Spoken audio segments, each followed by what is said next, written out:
It had seen planets crumble and stars ignite. It had skimmed supermassive black holes and galaxy-destroying quasar jets. It had crossed light years of nothingness and caught a glimmer of the edge of the universe. And now, more than 4 billion years after its epic journey had begun, the probe had returned home. The sun was a swollen red giant, grotesque and violent.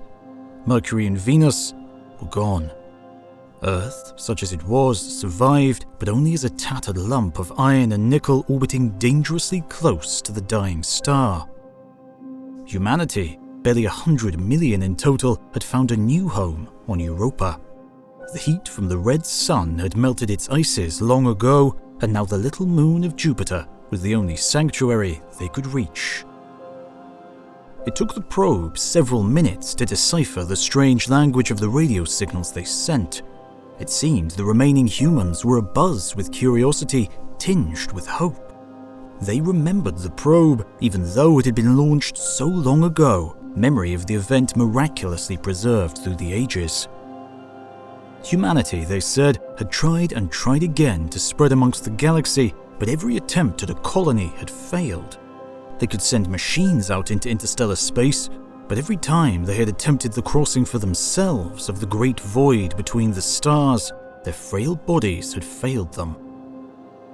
As far as the humans knew, they were all that was left, and as the beating red sun at the heart of their solar system constantly reminded them, they were running out of time.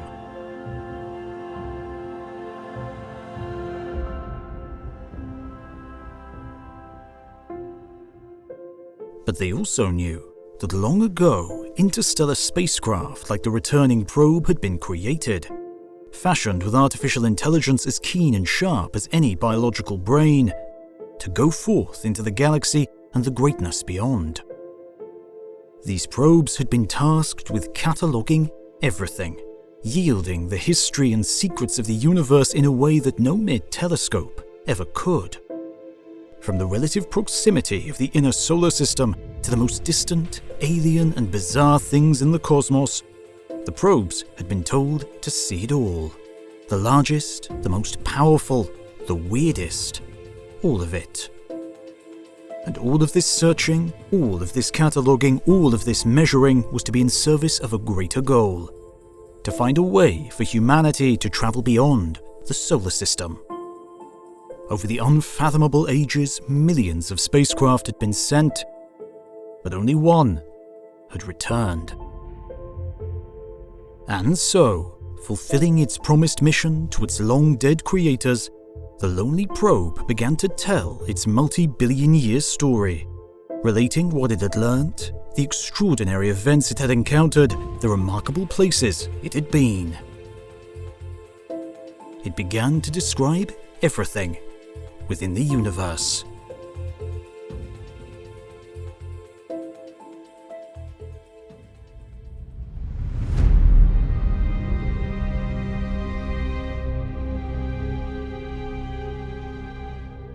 There are parts of the universe that are impossible to film. From quantum particles to spectacular distant quasars, sometimes it's a struggle to pull together visuals that help show what we are describing. But Storyblocks has been a big help. Not only do they have great space footage and colourful imagery to help represent the microscopic world, they also help us show places we don't have the budget to go.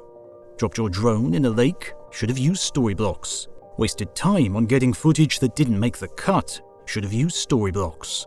Storyblocks' curated stock library has everything you need to create high-quality video in one place, with unlimited downloads and over 1 million 4K or HD footage, templates, music, sound effects, images, and more, all for one predictable subscription cost. As well as this, anything you download with Storyblocks is 100% royalty-free and will stay protected in perpetuity by the highest level of legal coverage in the industry. They also have the best motion library on the market, refreshed frequently, and you can save time by accessing Storyblocks' entire stock library in Premiere Pro and After Effects by using the Storyblocks plugin for Adobe Creative Cloud. So, to get started with unlimited stock media downloads at one set price, head over to storyblocks.com/history of the universe or click the link in the description.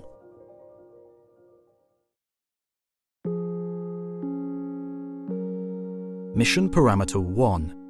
Search for signs of life outside the solar system.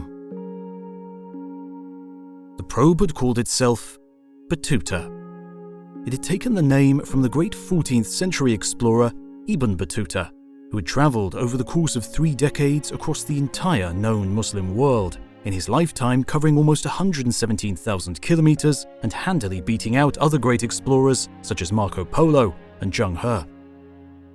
The spacecraft knew that such a name would be fitting as it ventured out into the seemingly endless black. But before it could begin its journey beyond the solar system, it had to pass a series of tests. It had 1,000 siblings, each one as smart and capable as itself, but only a select few would be granted the privilege of fully independent thought and autonomous action outside of any human control. Those who failed would be stuck forever inside the solar system. Battuta had to show its human creators that it could survive the harsh conditions it would face in the wider universe, and that it could concoct clever experiments to divine nature's most closely held secrets. And so it began its trials on Titan, the largest of Saturn's moons, and one holding remarkable secrets. Secrets uncovered by a probe just like Battuta, many millennia before. Titan was discovered by humanity in 1655, when pioneering astronomer Christian Huygens spotted it with his homemade telescope. Huygens himself was a key figure in the evolving scientific revolution, and was also the first to attempt to scientifically explore the possibility of life on other worlds, writing, "Some planets indeed might be capable of accommodating several species of rational creatures possessed of different degrees of reason and sense." But little did Huygens know that Titan itself would be a candidate. And it was on that moon that centuries later humanity achieved a great milestone of space exploration. In 2005, a small probe, not even 3 meters wide, broke free from its attachment harness on the left side of the Cassini spacecraft that had spent nearly 7 years in its journey to Saturn. And it took the probe a further 22 days to coast from Cassini's orbit to Titan. This craft, named after Huygens, used a parachute to slow its descent through Titan's atmosphere, this only working because among all the worlds in the solar system, Titan is the only place besides Earth and Venus to host a significant atmosphere surrounding a rocky body. Huygens landed gently, making a dent in the icy surface before bouncing and sliding to a stop. The first time that an emissary of humanity had touched the surface of a world in the outer solar system. For Battuta, Huygens was a true pioneer. And indeed, the world it touched down on was unlike anything else that humanity had ever encountered.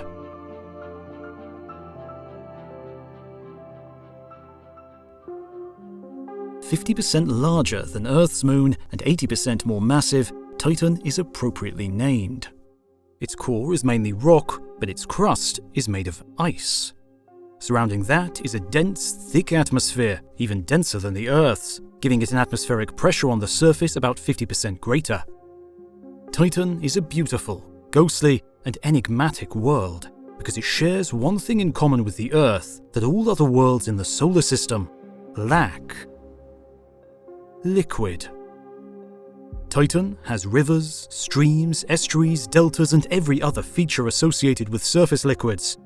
You can stand on the shores of a lake, its shimmering surface stretching beyond the horizon, feeling the gritty sand beneath your feet as waves lap at your ankles. And all of this at a temperature almost 200 degrees Celsius, below zero. And so the lake stretching out before you isn't one of water, but one of hydrocarbons. The rain falling from the sky isn't water droplets, but one component of a cycle that evaporates hydrocarbons like methane and ethane up into the atmosphere and precipitates them back down to the surface.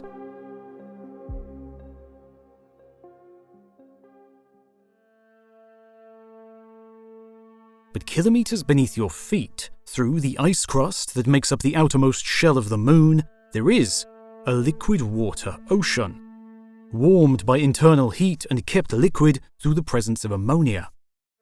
Indeed, Titan is the only known world with liquid both on and underneath its surface, which makes it a tantalizing home for two kinds of alien life. First, the familiar, something that every organism on Earth shares, the use of water as a solvent. Water is the container in which life operates. It allows for molecules to mix and recombine, it allows for temperature regulation, it brings food closer and eliminates waste, and it helps cells maintain their shapes. But water is not the only liquid. The shallow seas and lakes and streams of hydrocarbons on Titan could serve a similar function. Ethane and methane acting as solvents for a strange sort of biochemistry operating 200 degrees below zero.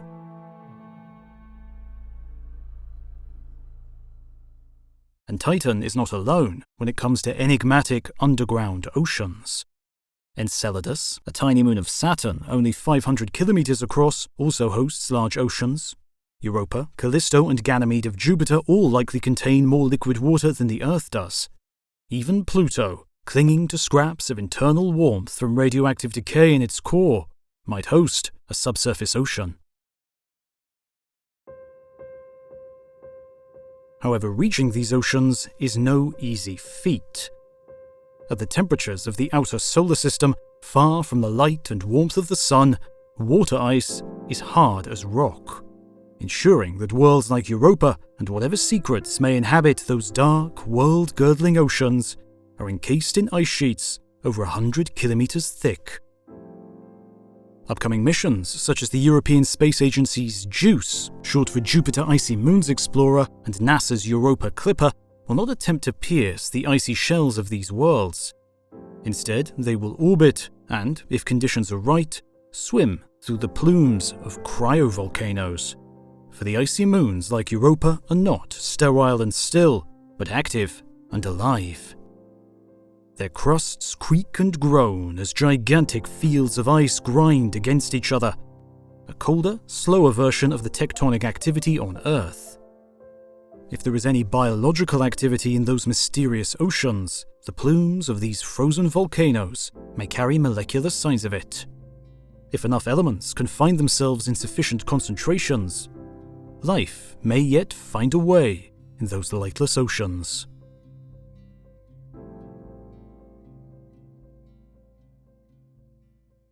And those are not the only mysterious interiors to be found in the outer solar system.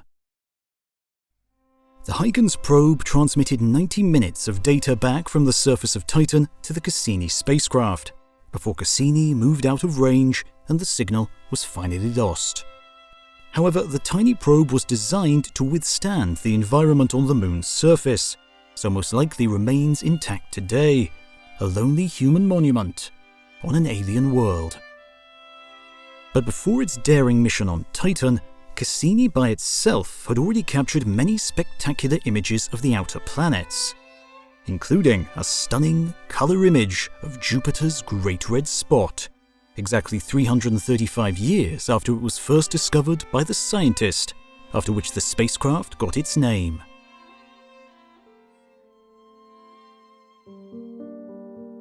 Contrasting with the close companionship of their namesake pioneering probes, Giovanni Cassini and Christian Huygens were not exactly the best of friends during their time together in France. A few years after Cassini's arrival in Paris, Huygens remarked to his brother Constantine that Cassini was at the telescope every clear night, and that Huygens would never want to do that, being satisfied with his earlier astronomical discoveries, which, at any rate, were much more important than those of Cassini. And yet, despite Huygens' protestations, Cassini's commitment and methodical process would yield remarkable results. For example, Jupiter's Great Red Spot. This spot is a magnificent storm, a hurricane with wind speed of over 400 kilometers per hour that has been raging for centuries. At its largest known extent, it could have swallowed the entire Earth 3 times over, although it's slightly smaller in the present day. But interestingly, recent studies of the measurements taken by Cassini in 1665 have actually shown that it may not be the same storm seen 400 years ago. It may be a distinct new storm, less than 200 years old. Though iconic, it is clearly far from a permanent feature. This storm is not powered from the heat of the Sun, but from the interior of Jupiter itself. Indeed, Jupiter releases more heat into space than it acquires from the Sun, the result of a process known as the Kelvin-Helmholtz mechanism. Essentially, this mechanism is a leftover byproduct of the formation of the giant planet billions of years ago. As the planet cools off, it slightly shrinks, but as it shrinks, it compresses, heating it up. That heat can only be released into space through its surface to allow the shrinking to continue. Since Jupiter is so gigantic, it has an enormous amount of volume compared to its surface area, allowing the planet to stay warm for billions of years to come.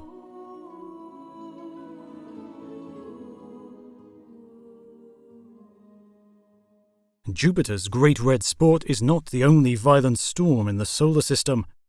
While backyard astronomers can easily track the Great Red Spot with even simple telescopes, we require more powerful instruments, and especially robotic probes, to see the rest.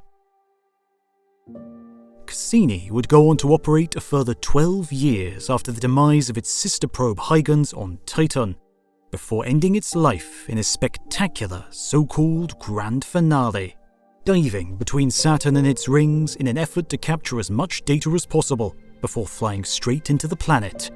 Its sacrifice deemed necessary as NASA scientists didn't want to risk polluting any of the moons of Saturn and their potentially habitable environments. And so on September the 15th, 2017, Cassini plunged into Saturn's atmosphere, its long journey of almost 20 years and 8 billion kilometers, coming to a dramatic end.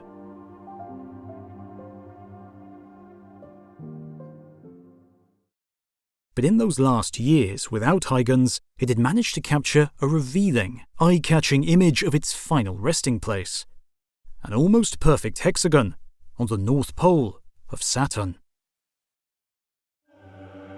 First spotted by the Voyager 1 spacecraft in 1981, despite its neat geometric appearance, the hexagon is not some alien relic. Instead, it's the result of the complex wind system in the upper Saturnian atmosphere. The winds in the atmosphere do not blow at the same speed at every latitude, and this triggers an instability that forms a series of cyclones in a ring surrounding the North Pole. And they all work together to form a gigantic vortex at the pole itself, like a ring of friends on a merry-go-round, all helping out to spin it as quickly as possible. Though seemingly enormous, storms like the Great Red Spot and the hexagon are actually most likely relatively shallow, only a few hundred kilometers thick. Yet underneath those cyclones are surely more violent storms and much stronger winds, a never-ending maelstrom of intense forces and energies. Indeed, plunging through the atmosphere of a gas giant like Jupiter or Saturn would require a spacecraft that is well beyond the bounds of human engineering. But, were we to be able to, we would encounter a truly bizarre sort of treasure.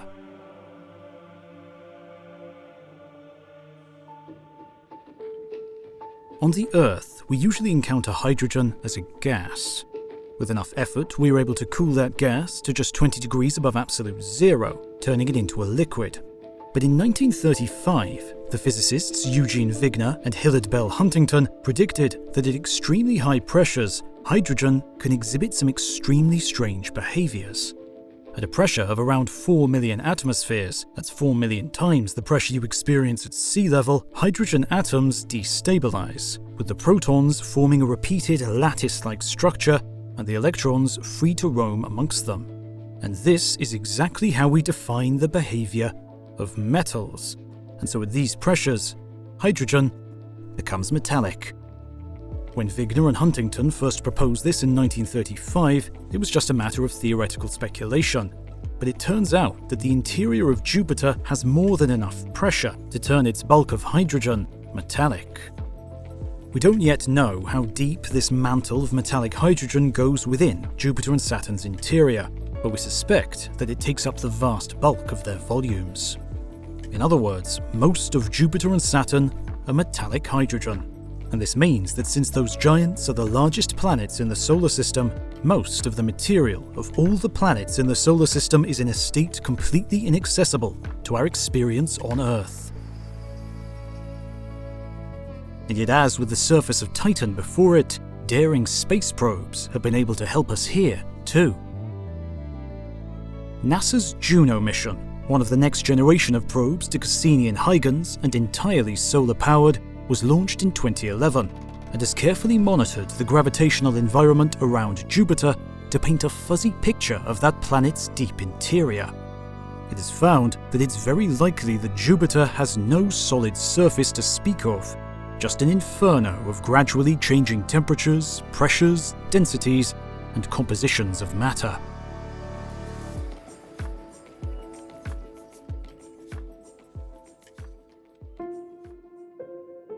And so, brutally strong magnetic fields and radiation, temperatures varying from almost absolute zero to tens of thousands of degrees, lakes of liquid methane, sheets of water ice 100 kilometers thick, exotic forms of hydrogen, and storms raging for centuries on end.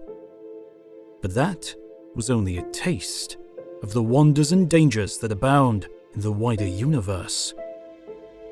For Battuta, this was just the beginning. It had spent the better part of a century navigating the trials of the outer solar system, devising schemes to drill through the icy outer layers of Europa, sending semi-autonomous probes into the metallic hydrogen inferno of Jupiter, skipping through the storms of Saturn, and more.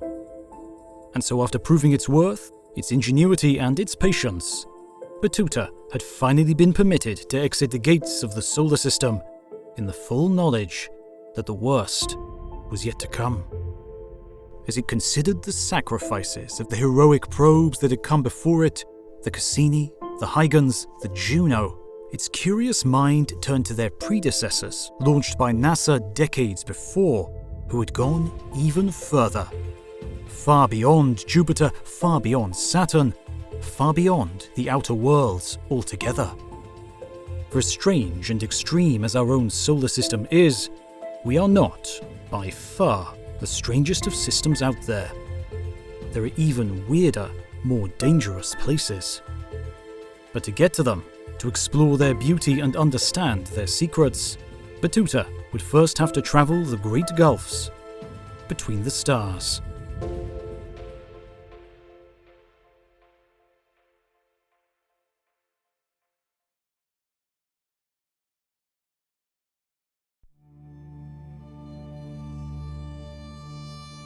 After only a few decades of cruising, Battuta had finally reached the long-established threshold.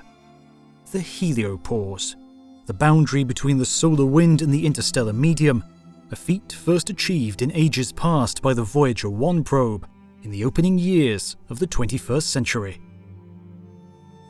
Battuta could hear the ancient greetings etched in the famous Golden Record, a compilation of voices, languages, sounds and music of planet Earth, hastily assembled in August 1977 just before the probe's launch by the legendary scientist and science communicator Carl Sagan and his collaborators.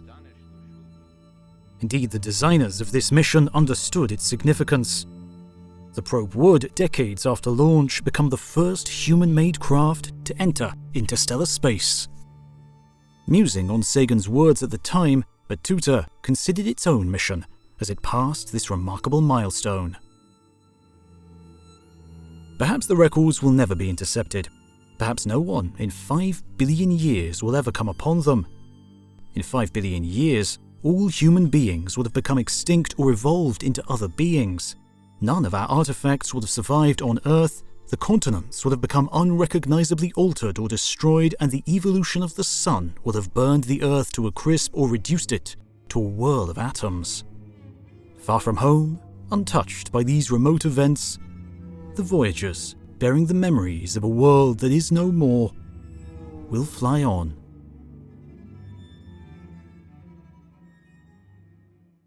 However, the mission had almost ended in disaster. Early in its journey, Voyager 1's scan platform jammed, removing the probe's ability to orient itself in space. Luckily, engineers were able to fix the issue by waggling the scan platform back and forth.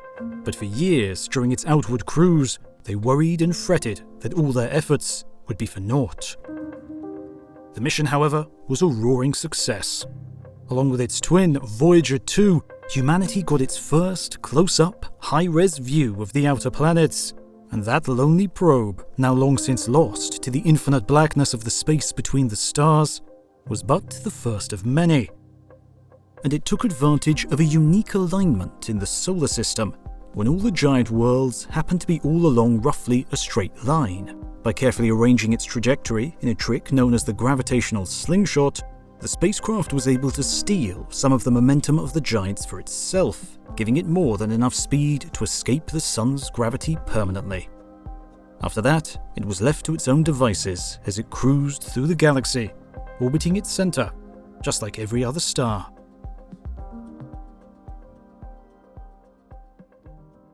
But Battuta had other ideas. It was aimed in a general direction, but had not yet decided its first target. There were so many to choose from. Indeed, it had more than enough time to decide. The passage through the outskirts of the solar system would take several thousand years. And so Battuta busied itself with another task.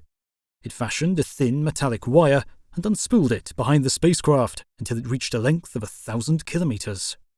It was a long, but simple, antenna. And through it, Battuta listened to the cosmos.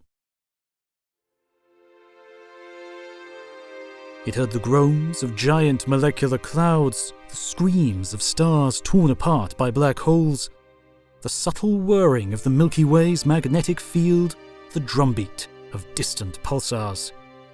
Sometimes placid and sometimes riotous, it picked up a universal symphony, the perfect background music for the first leg of its journey.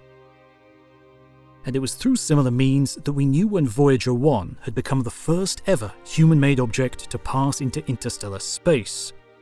For while the sun's gravity extends for well over a light year, and objects still maintain feeble orbits at that distance, there really is a measurable distinction at the edge. And we know this because of the behavior of plasma. Normally we associate plasmas with dense, hot environments, like a bolt of lightning or the surface of the sun. However, in the outer depths of the solar system, the plasma environment is still hot, but incredibly thin. And this plasma environment around the sun is dominated by its solar wind. The entire solar system sits in a bath of these particles. But eventually, the solar wind slows down enough that it cannot sustain itself against the interstellar medium, and this supersonic flow comes to an abrupt and untidy halt. This boundary is known as the termination shock, and magnetic measurements from Voyager 1's antenna indicated that it encountered this boundary when it was at a distance of 94 astronomical units from the Sun, 1 astronomical unit being the equivalent of the distance from the Sun to the Earth.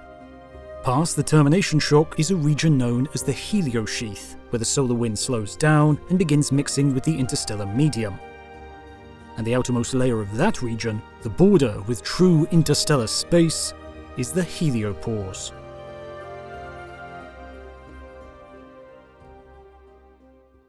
Voyager 1 reached this boundary on August 25th, 2012, at an incredible 18 billion kilometers from the Sun. And there it found that interstellar space is different. For the Sun's solar wind and giant magnetic field shield the solar system and its inhabitants from the toxic environment beyond, a toxicity brought about by the presence of deadly, interstellar cosmic rays. And to understand cosmic rays and what they mean for our survival on the Earth, we have to go back to 1912 and an Austrian physicist named Victor Hess. In the 19th century, scientists had discovered that air was seemingly being ionized by excess radiation for which they simply couldn't pinpoint the source. It had been believed that this radiation had been coming from the Earth, from the ground beneath our feet. And so, measurements had been taking place at higher and higher altitudes to test this idea. Far exceeding the height of an experiment a couple of years before on top of the Eiffel Tower, Hess had used a hot air balloon to travel 1 kilometre up into the sky. He then followed this experiment by ascending in his balloon to a height of 5 kilometres, but with one key difference. He performed his experiment during an eclipse. He saw no major difference in the quantity of radiation, both the Earth and Sun consequently eliminated as the cause. The results were clear and earned him a Nobel Prize in 1936. He had pinpointed a source of radiation coming from space. Just about every high-energy process in the universe creates cosmic rays. Some are created near the surface of the Sun, others come from distant supernovae, still others from quasars or magnetars or hypernovae. But because cosmic rays are charged particles, they can be deflected and reflected by magnetic fields. Thus our Sun provides a protective bubble around the entire solar system, and the Earth's field provides another line of defense for surface dwellers against these cosmic threats. But the defense is not total. High-energy particles encounter a typical human body roughly once every second. While most of them just harmlessly pass through, sometimes they strike a strand of DNA or oxidize a random molecule in a cell. If the damage done is left uncorrected, it can turn into a replication error, resulting in the growth of a cancer. Indeed, in 2023, Voyager 1 went silent for 5 months, possibly as a result of cosmic rays interacting with its computer.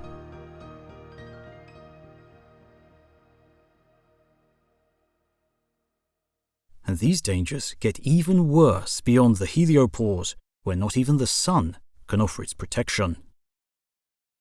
But despite this, there are still objects here. Lonely denizens whose only knowledge of the Sun is that of a prick of light, a star slightly brighter than the others. Young man, I'm afraid you are wasting your time. If there were any more planets, they would have been found long before this. In later years, astronomer Clyde Tombaugh would recall being told this in 1929, the year before he discovered Pluto. Pluto was at the time the most distant known object orbiting the Sun, and Tombaugh only saw it as a faint dot of light, betraying its existence as a planet only through its subtle movements against the background of stars.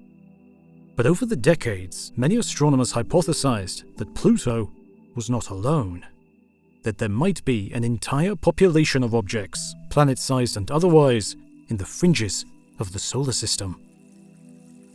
And it wasn't until 1992 that this hypothesis was confirmed when a pair of astronomers, David Jewett and his graduate student-turned-collaborator Jane Liu, after half a decade of painstaking searches, found a companion to Pluto.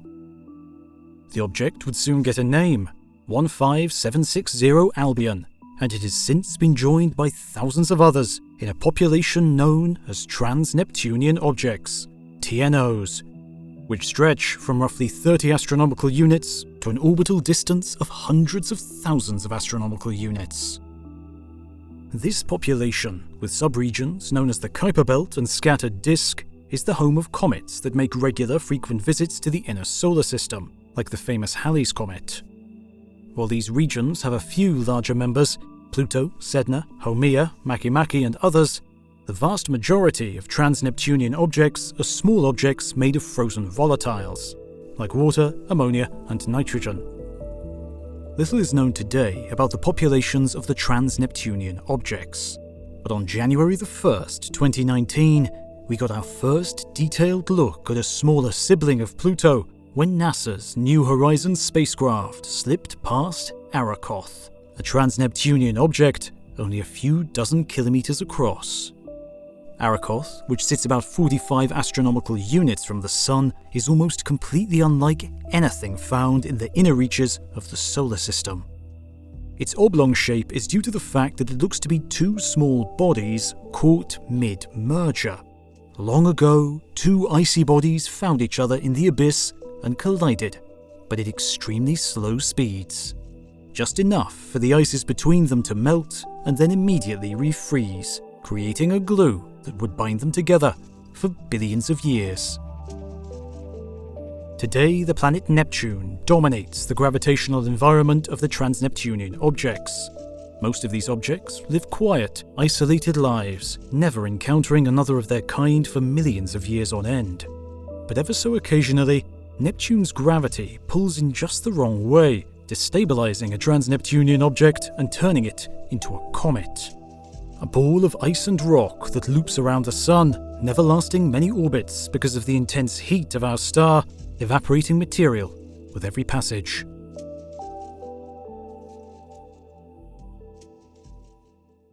And so out here, in the dark and the cold, these scattered worlds remain. But that is not quite the end of the solar system. The air is cold and crisp on a fresh spring night on the shores of Noordweg in the Netherlands. A young boy is sitting with his father staring up at the clear sky, watching with amazement as a star streaks across the black. The year was 1910. The streaking star was Halley's Comet, and the young boy would go on to be the famous Dutch astronomer, Jan Oort. One of the few lucky people to spy the comet twice, once in 1910 and a second time 76 years later in 1986 from the window of a plane. Oort would go on to be a hugely successful astronomer, but it was comets that would be his lasting legacy, comets that took much longer than 76 years to wait for their return.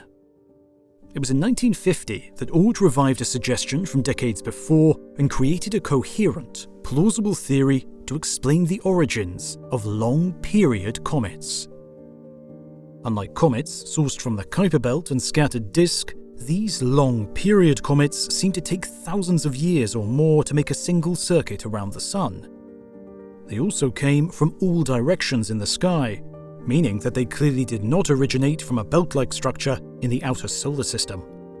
Since these comets could not survive for long when they came within the intense glare of the inner solar system, Oort reasoned that they couldn't have been on these orbits since its inception. There must be a reservoir, he thought, a cloud encircling the solar system in all directions that provided a steady supply of inbound comets. And so after its discoverer, this mysterious source was named the Oort cloud. Objects beyond the heliopause, sitting in interstellar space, but still weakly chained to the gravity of the Sun. However, to date, no object has actually been confirmed definitively to exist within the Oort cloud, save for the comets that occasionally make their way into the inner system. Its members are simply too far away and too small to be resolved even with our most advanced telescopes. But based on the sizes and frequencies of long-period comets, the Oort cloud likely contains roughly 5 Earth masses worth of material. As to its extent, its inner boundary is somewhere around 2,000 astronomical units from the Sun. That's 20 times further away than the heliopause. Estimates suggest that the lonely Voyager will finally encounter it in roughly 300 years. Its outer boundary, however, is unknown, with estimates ranging up to 200,000 astronomical units, or over 3 light-years, most of the distance to our nearest neighbour star.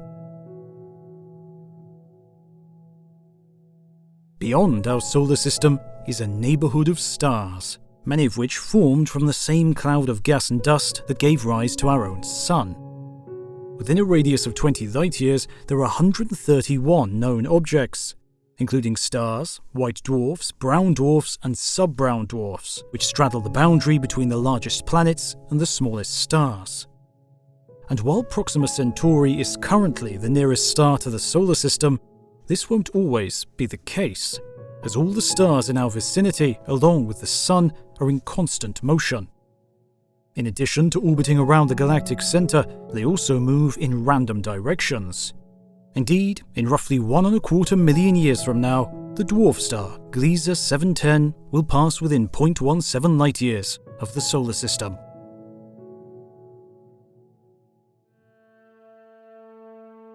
Surrounding our neighbourhood of stars is a region known as the local bubble. It is, like the heliosphere, a region defined by the plasma environment of the interstellar medium. It extends for roughly 1,000 light-years on a side, and its density of plasma is roughly a sixth of the material surrounding the solar system. Our solar system has been travelling through the local bubble for the past 5 to 10 million years. While its origins remain uncertain, most astronomers believe that a complex of clustered supernovae, detonating one after the other in quick succession, pushed out this void of plasma. Indeed, remnants of these supernovae in the form of rare isotopes of iron, manganese, plutonium and aluminium have been found embedded in the seafloor and in the Antarctic ice sheet.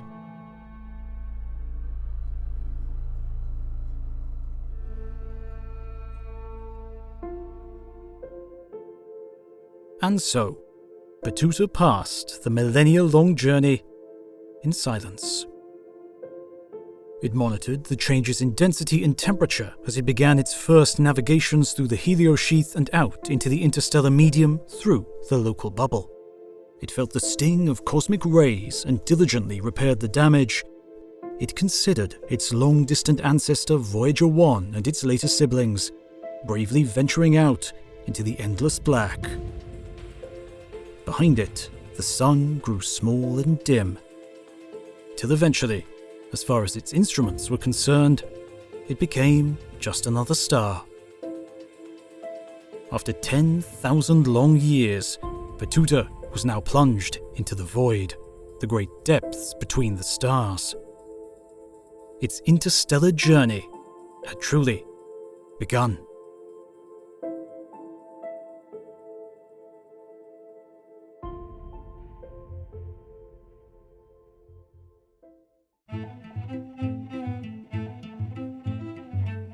A 100,000 years had passed since Battuta had first left the Earth, and roughly halfway through that journey, the little probe had decided to change direction.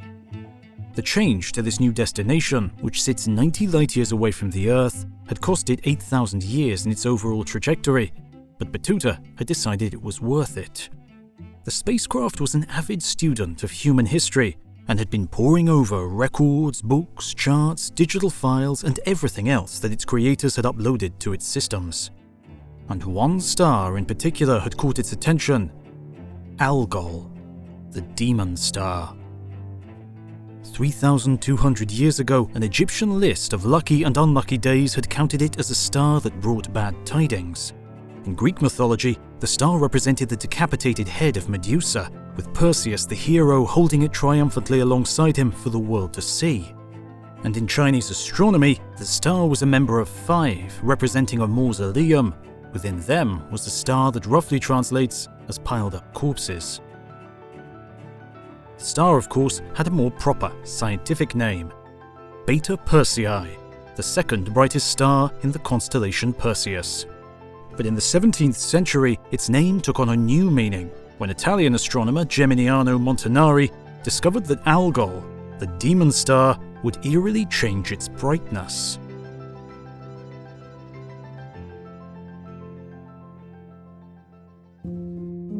More than a century later, keen astronomers noticed that this change happened periodically. Roughly every 10 days, Algol would suddenly dim for a period of hours before returning to normal. But it wasn't until the 1800s that astronomer Edward Pickering of Harvard Observatory, who famously hired a team of women, his Harvard computers, to analyze stellar spectra, discovered the cause. Algol's dimming wasn't caused by one star, but 2. A bright, hot main star orbited by a smaller companion. And so from our perspective, when the companion crossed in front of its parent, the entire system appeared dimmer. While seemingly a simple solution, Algol's present configuration betrays a history of violence. The 2 main stars were born at the same time, and Algol A, the primary and largest star, is still in its main hydrogen-burning sequence, while Algol B, the smaller companion, is a subgiant nearing the end of its life. But this is the opposite of what should happen. Larger stars burn through their hydrogen faster, and so Algol A should be nearly dead. The answer to this puzzle is a process with the fairly dull name of mass transfer. When Algol B reached the end of its main sequence life and swelled to become a red giant, it overflowed the space between the 2 stars, allowing its companion to steal some of the hydrogen for itself, like a vampire preying on its own sibling. Algol is just one of many known systems hosting multiple stars. The simplest of these are simple binaries, either with two stars orbiting a common center of mass, or a smaller star orbiting around a larger parent. The most complex systems known have up to 9 stars, all orbiting around each other in complicated, intricate dances. For example, Alpha Centauri is actually a triple system. There are 2 stars that orbit closely together. Because the system is close enough to Earth, backyard telescopes can resolve the pair, with a third, Proxima, orbiting at a great distance. Other kinds of arrangements are far less stable, with their motions chaotic and unpredictable, competing for influence with each other. But Algol and multiple star systems aren't the only curiosities within our neighborhood of the Milky Way.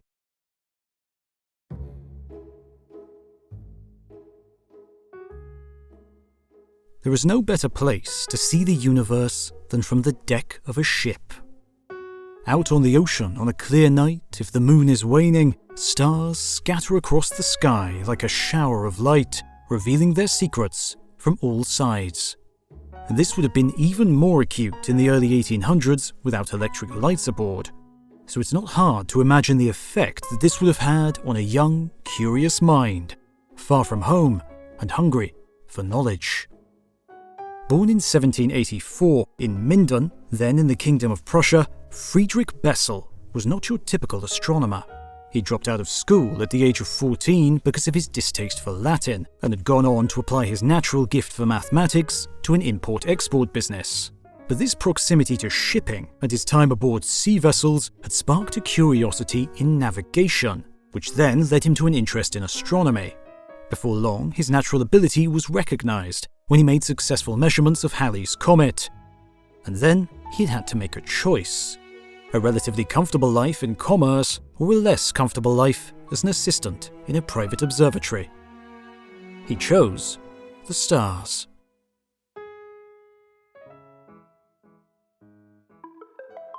His target was 61 Cygni, the flying star of classical astronomy, named for the speed with which it appeared to move across the Earth's sky. He targeted 61 Cygni because he guessed, correctly, that its fast apparent motion was a clue that it was closer to the Earth than other stars, and so a good candidate to measure a distance to. But when he finally calculated the distance, it was so extreme that he had to devise a new measurement system to describe it. He could have used miles, or kilometers, or even multiples of the distance between the Earth and the Sun, but all of those conventions resulted in frustratingly large numbers. And so he created a new term: the light year, the distance light travels in a year. With this new nomenclature in hand, he could announce the distance to 61 Cygni, a neat 10 light years away. But 61 Cygni is not the nearest star to Earth, or the strangest. Not by a long shot.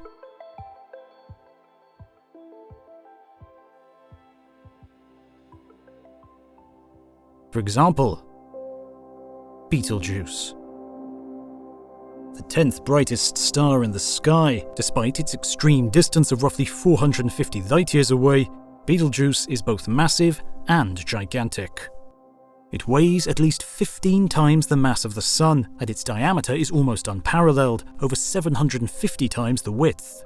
If it were placed in our own solar system, it would engulf Mercury, Venus, Earth, Mars, and most of the asteroid belt. Indeed, Betelgeuse is so bloated and so distorted that it's no longer a sphere. Astronomical imaging reveals a lumpy, engorged surface that boils with the turmoil underneath it. In late 2019, the star unexpectedly dimmed, going from one of the top 10 brightest stars in the sky to ranking below 20th place. The cause of this sudden dimming was likely a plume of superheated plasma that the turbulent star ejected into space. The plume cooled, temporarily forming an orbiting dust cloud that obscured its brightness. Once the debris cleared, Betelgeuse returned to its former glory. But Betelgeuse will not last much longer. It will soon end its life, likely sometime within the next 100,000 years, exploding in a tremendous supernova. Theoretical calculations suggest that at its peak it will be as bright as the half moon, making it brighter than every other star and every planet in the night sky. It will be a fierce point, uncomfortable to look at, producing enough light in the middle of the night to comfortably read a book by. And yet, within a matter of weeks, it will fade into irrelevance, no longer visible to the naked eye, and Orion will stand in the night sky without his shoulder.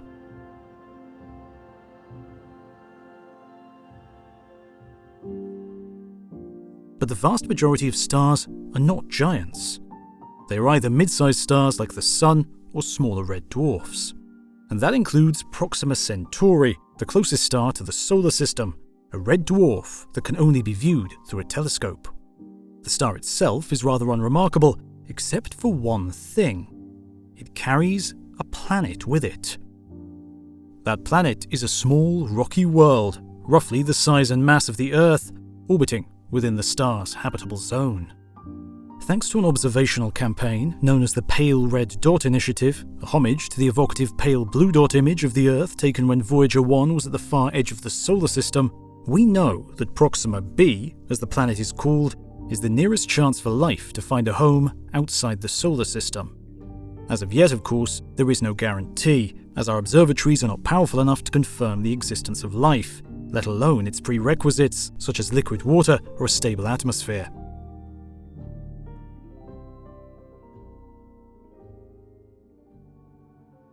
To maintain habitability, planets must hug close to their parents.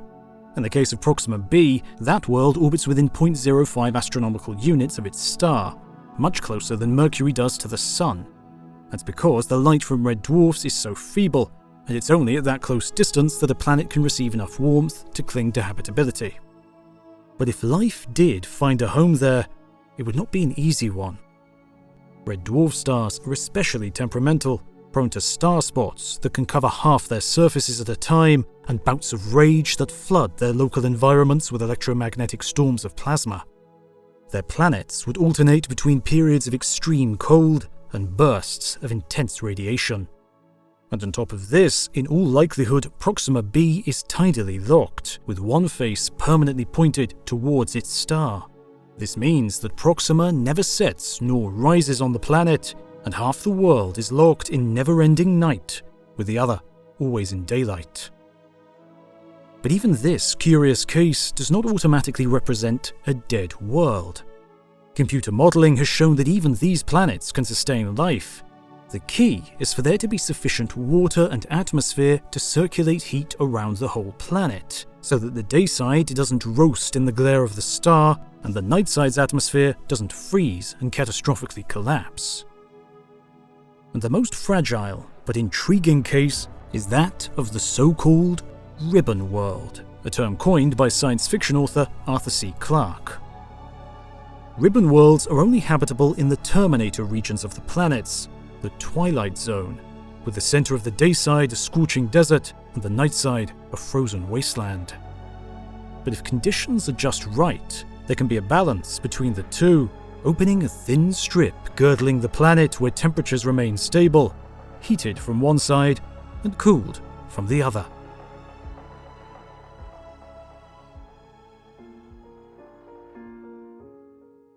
And so Proxima b is just the beginning. There are an endless variety of worlds in the galaxy. At the lowest estimate, there is roughly one planet for every star, meaning that in the Milky Way alone there are at least a few 100 billion planets. On the upper end, there could be trillions inhabiting our galaxy alone. There are surely duplicates of the solar system out there, with 4 rocky inner worlds and 4 giants. There are also much more bizarre arrangements, like the TRAPPIST-1 system, which consists of 7 rocky planets all in close orbit around their parent star, 3 of which are in the habitable zone. There are giant planets so close to their stars they are actively being destroyed. There are super-Earths and mini-Neptunes. There are planets covered in thick hydrogen hazes surrounding surfaces covered in water, the Haitian worlds. There are planets so hot they are glowing, and worlds encased entirely in ice. And there are even the rogue planets, worlds with no system to call home, flung out into the black.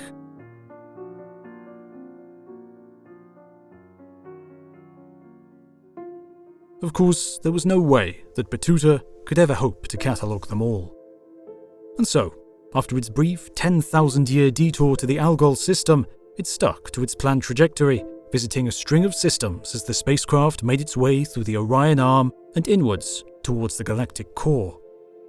It knew that for the first million years of its journey there would be nothing much to learn. There were no signs of life or exotic breakdowns of physics to be found here. For that, it would have to reach even further, towards the core of the Milky Way itself and beyond.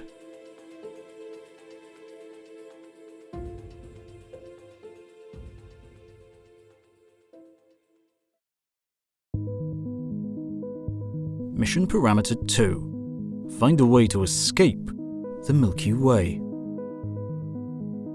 An internal alarm alerted Battuta. At that moment, it had just passed 1 million years since its awakening as a conscious entity. Its birthday. Currently situated midway through the Scutum Centaurus arm, the spacecraft was roughly 15,000 light-years from the core of the Milky Way. It had nestled itself near a protoplanetary disk, a ring of dusty material that was in the beginning stages of planetary formation. Battuta had stopped here several thousand years ago to prepare itself for the next stage of its journey. It had originally intended to proceed onwards as quickly as possible, but the process of planet formation was too good to ignore. Even with the eons of recorded human history before it began its journey, civilization had not yet existed long enough to watch the process unfold in real time. And so Battuta decided to wait and watch. It would prove to be worth it.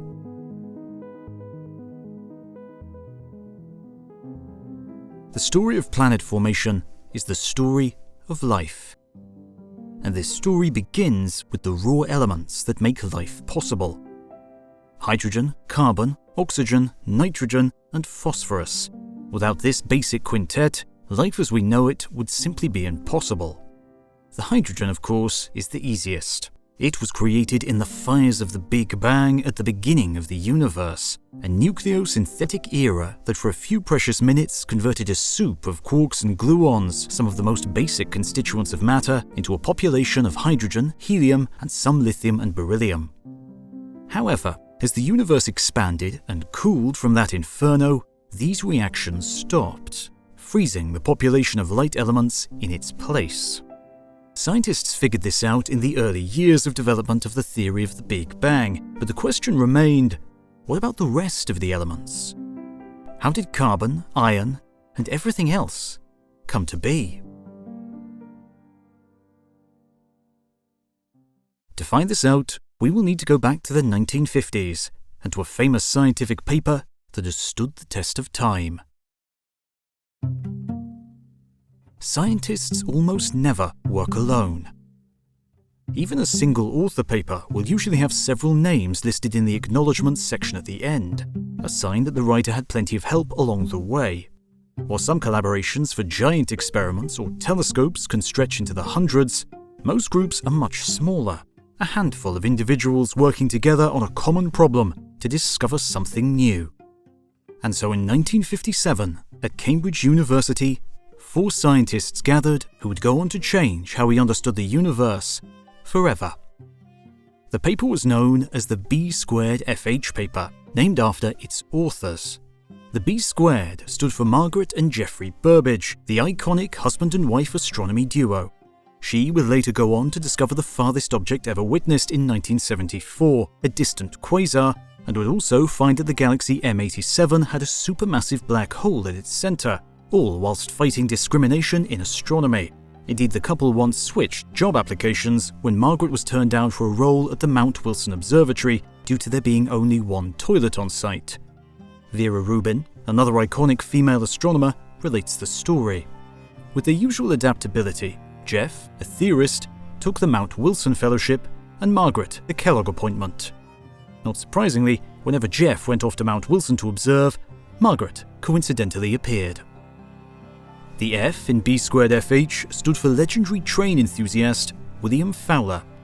Fowler's work would later earn him the 1983 Nobel Prize in Physics, but he once said that his greatest treasure was a gift given to him by his students and collaborators for his 60th birthday, a working scale model of a British tank engine. And finally, the H stood for the infamously outspoken physicist Fred Hoyle, who 8 years earlier had actually coined the term Big Bang Theory and would go on to be knighted for his work in astronomy.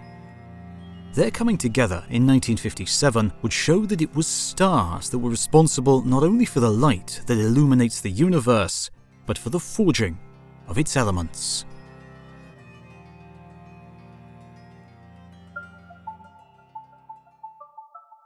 All stars survive by burning hydrogen in their cores, leaving behind a nuclear ash of helium.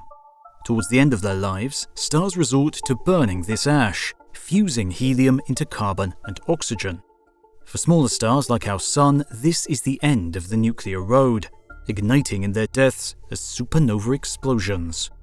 And it is those supernova explosions that are the factories with the energies needed to produce even heavier elements, filling out the rest of the periodic table. Since this landmark paper, the story of nucleosynthesis has been modified and updated. For example, in 2017, astronomers got their first multi-messenger view of a killer nova, a merger of two neutron stars. In the course of only a few minutes, a network of astronomers around the world witnessed the same event in gravitational and electromagnetic waves across the spectrum. Thanks to that event, we now understand that killer novae also contribute to the elemental population of the cosmos. But despite this, decades later, the story told by Willie Fowler, Fred Hoyle and the Burbages remains largely the same.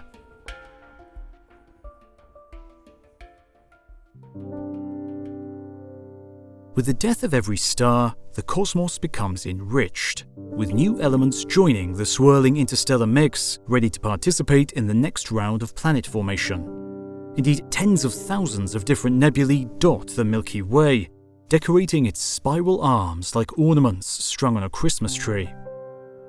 No two are exactly alike, and so astronomers have taken on the habit of naming them after what they resemble, the same way you might spot an animal shape in a cloud drifting by on a lazy afternoon.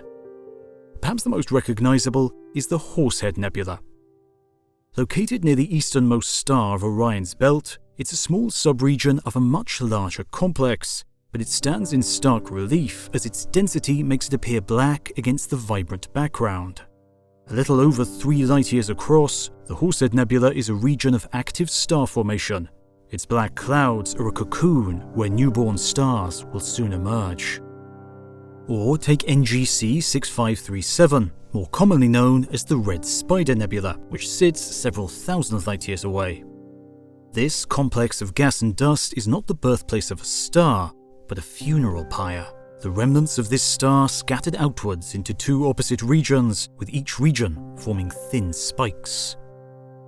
Planetary systems begin their lives as diffuse clouds of hydrogen, helium, and a smattering of heavier elements. These clouds, known as giant molecular clouds, dot every galaxy.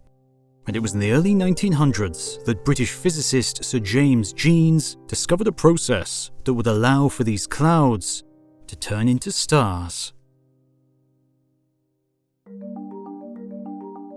Jeans proposed that if the balance of a cloud was affected, then it could begin a process of runaway collapse. That balance could be disturbed by anything.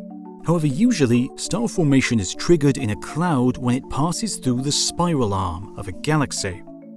While spiral arms appear to dominate galaxies, they're really not that much denser than the gaps in between, containing roughly only 10% more material. The members of the galaxy, like the molecular clouds, orbit at different speeds, and so they pass in and out of the spiral arms.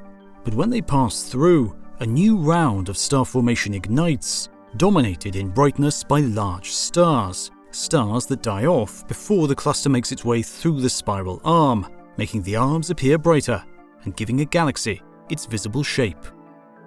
Once a molecular cloud is set in motion, it can become destabilized and collapse, with its own gravitational pull triggering a feedback cycle. Most of the material coalesces towards the center, where friction heats it to high temperatures, becoming a protostar. The material that surrounds it spins and eventually forms a flat plane around the protostar, the beginnings of a protoplanetary disk.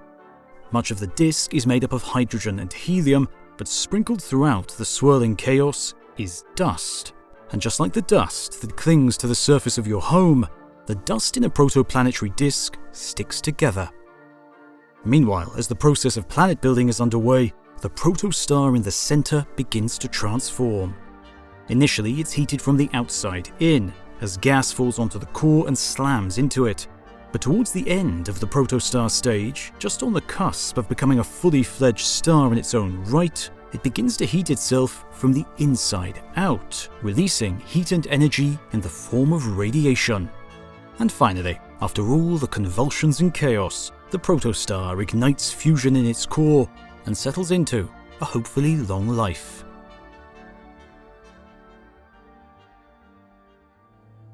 Within the inner regions of the disk near the young star, only the heavier elements, like iron, carbon and silicon, and their molecular combinations can survive, and so the inner regions of a solar system become the home of terrestrial, rocky worlds. But beyond the demarcation line, the glare of the young star is feeble enough over the great distances to allow ices of water, ammonia and nitrogen to remain solid.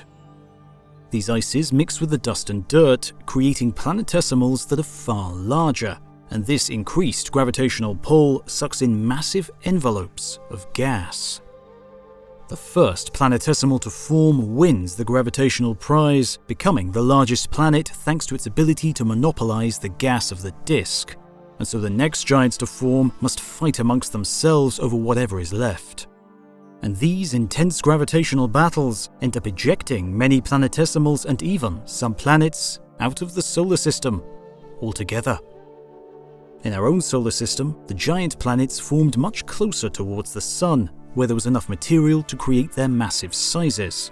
But as the disk cleared out, the mutual gravity of the planets pushed them outwards to their present positions. Indeed, there may even have been a fifth large planet formed along with them that was ejected during this process.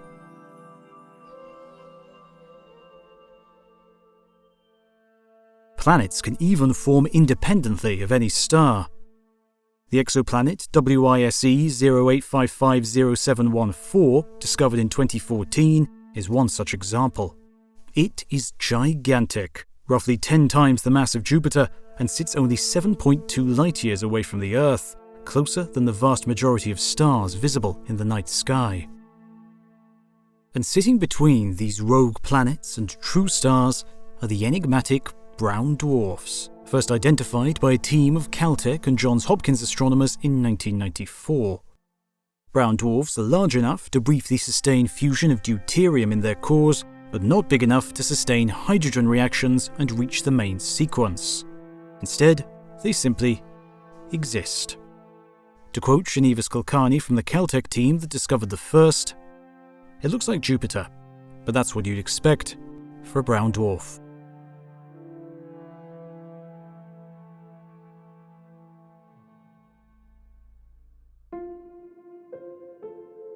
And so, these processes, repeating generation after generation, star after star across the nearly countless billions, fill each and every galaxy with a population of planets.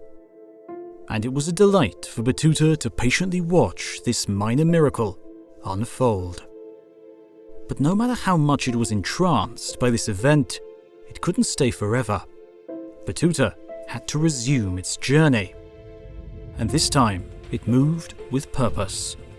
It set its sights on the center of the Milky Way, through the innermost spiral arms into the dense core itself, with the sole purpose of coming face to face with the giant black hole and the distant darkness beyond.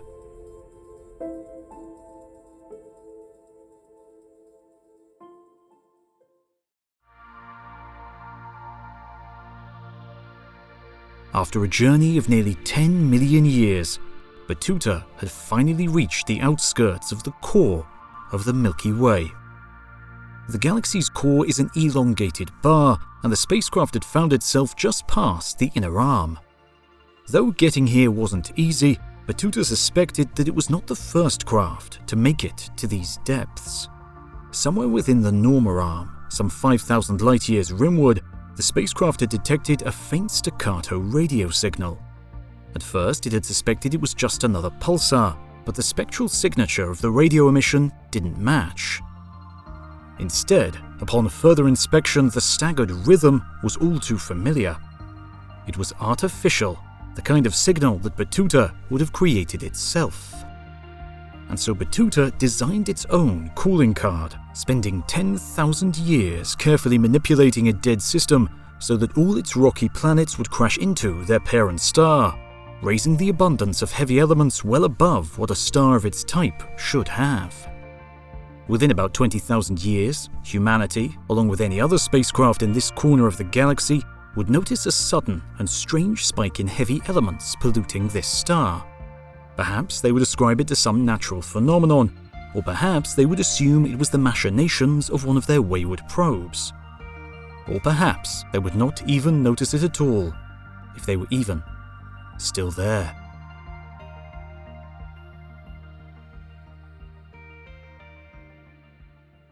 And so now, its journey so far spanning 10 million years, Battuta had finally started to feel old.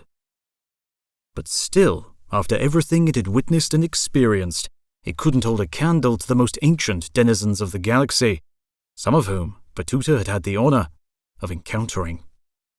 And one of those stars is known simply as Methuselah, named after the biblical character who was said to have lived for 969 years.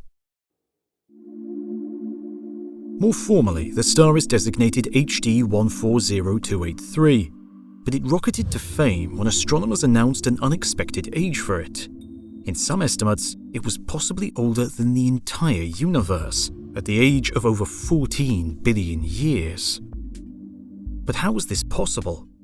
Some wondered if the existence of Methuselah threatened our understanding of Big Bang cosmology. Others pondered if it called into question our most basic comprehension of stellar physics. But no matter what, Methuselah was undoubtedly ancient, and it had much to teach us.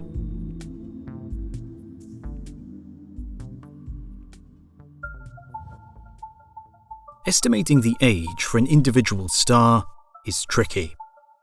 For centuries, astronomers had absolutely no idea, only that there were a great variety of stars in the galaxy. There were the middle-sized, yellow-white stars like our Sun. There were the small red dwarfs like our nearest neighbour, Proxima Centauri.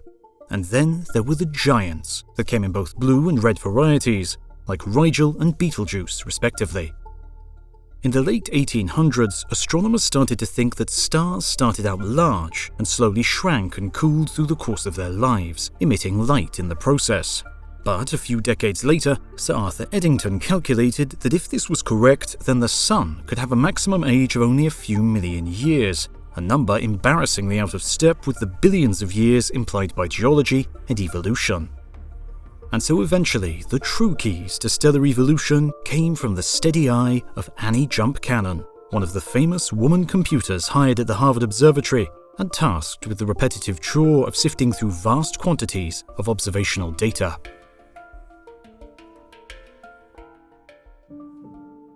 Hired for roughly 25 cents an hour, the computers were initially chosen as they were cheaper than the $1 it would have cost to hire men. But they would go on to accurately measure the brightness and positions of thousands of stars. Cannon herself would go on to say that no discovery is too small, for even the tiniest piece of knowledge can lead to great advancements in our understanding of the world. And her remarkable achievements were a shining example of this idea, proposing the modern stellar classification scheme that would eventually unlock the process of how stars live their lives. To begin with, the computers had developed an alphabetical scheme, but as time went on, that scheme was simplified and reordered, leaving us with O, B, A, F, G, K, or M. O being the hottest type of star, and M the coolest. Based on the work of the Harvard computers, two astronomers, Einar Hertzsprung and Henry Norris Russell, devised a clever sort of plot which compared the luminosity and temperature of a population of stars. Using that plot, they discovered that the vast majority of stars sat on a track, with a close relationship between these two properties. Today, we call this type of plot a Hertzsprung-Russell diagram, and we call that particular track the main sequence. As stars get older, they move along the main sequence, and so the main sequence tells astronomers roughly where a star is in its life cycle. Generally, stars start off dimmer and redder and tend to get brighter and bluer as they age. It is the mass of the star that determines where it starts on this track and how long it will stay on it.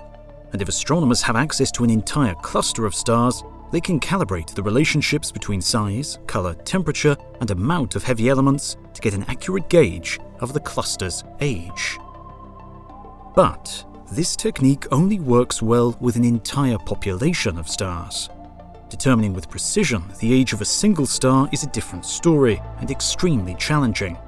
And Methuselah is no exception.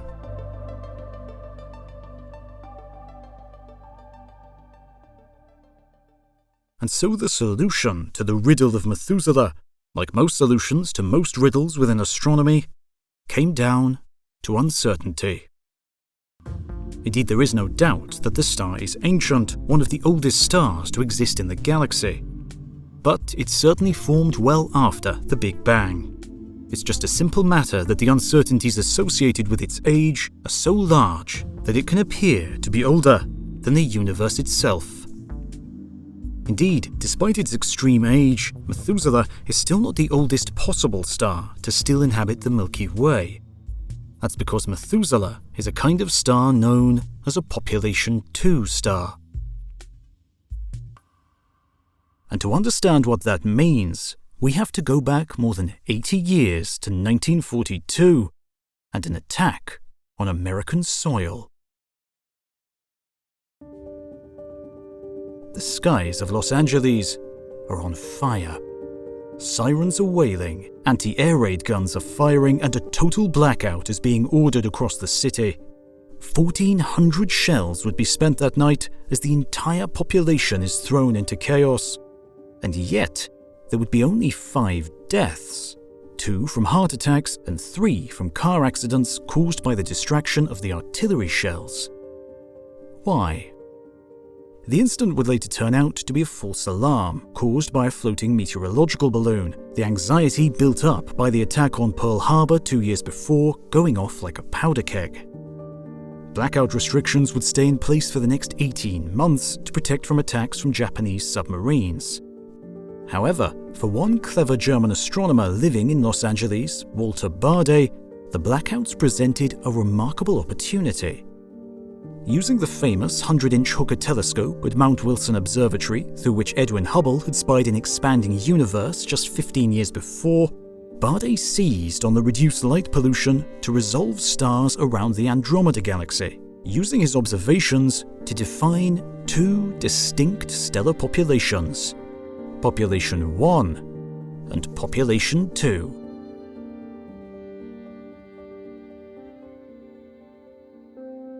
Population 2 stars are ancient stars that have a medium amount of heavy elements polluting their atmospheres. Stars like the Sun are Population 1, with a much higher concentration of metals, the generic term astronomers use to categorize all elements heavier than helium.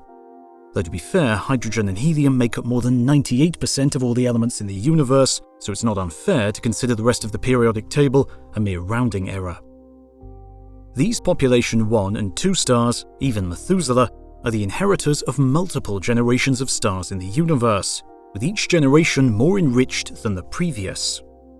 After every stellar death, more heavy elements forged in the cradle of supernova or within massive stars circulate in the universe, meaning that each new round of stars has a higher fraction of those heavier elements. But the first stars to appear in the universe had no heavy elements to speak of. They were as pure as they could possibly be. This generation of stars is known as Population 3, the seemingly reversed naming system a result of their proposal years after Population 1 and 2, that in turn a result of the fact that none have yet been found.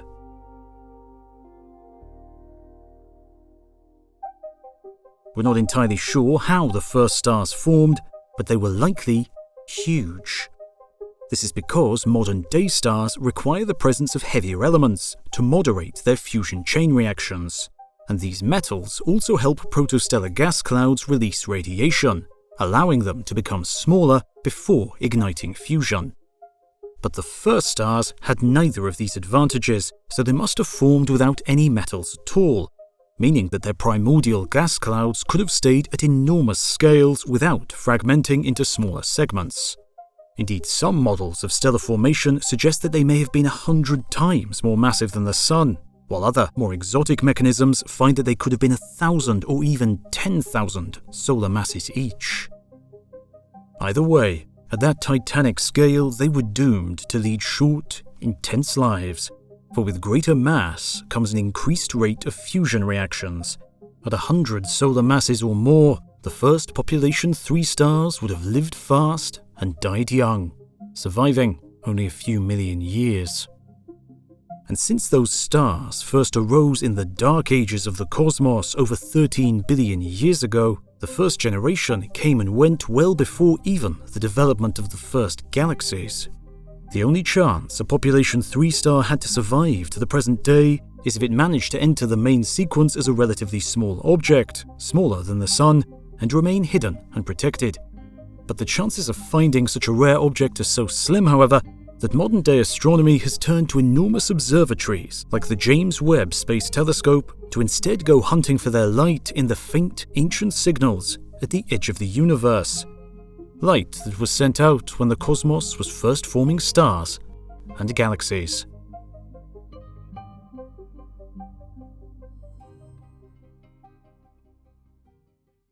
And so generations of stars come and generations of stars go, a sequence stretching back billions of years.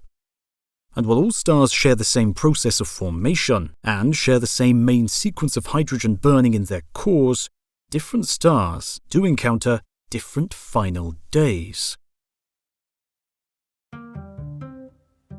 To begin with, for the smallest stars, the red dwarfs, they simply quietly fade into the night. They only need a relatively small amount of fusion reactions to maintain themselves, and so they glow only dimly, almost 1,000,000 times less luminous than the Sun. But because of that, they live enormously long lives, up to trillions of years before they run out of hydrogen. Medium-sized stars like the Sun, however, have a much more dramatic fate. When they first exit the main sequence, they undergo a series of rapid changes that see them swelling to become enormous red giants, then collapse again, then reignite and back and forth. But at the end of it, after billions of years of calm, main sequence life, vicious transitions to helium burning and chaotic spasms, all that's left of a mid-sized star is a white dwarf, the leftover core of carbon and oxygen. But when white dwarfs were first discovered in 1916, many astronomers thought that they were downright impossible, and that obviously the observers had done something terribly wrong.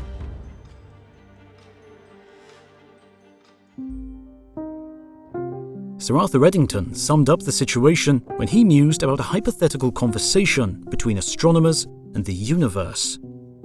The cosmos has presented astronomers with a situation where a ton of a star's material could fit inside a matchbox. The astronomical community responds to this idea with a simple retort.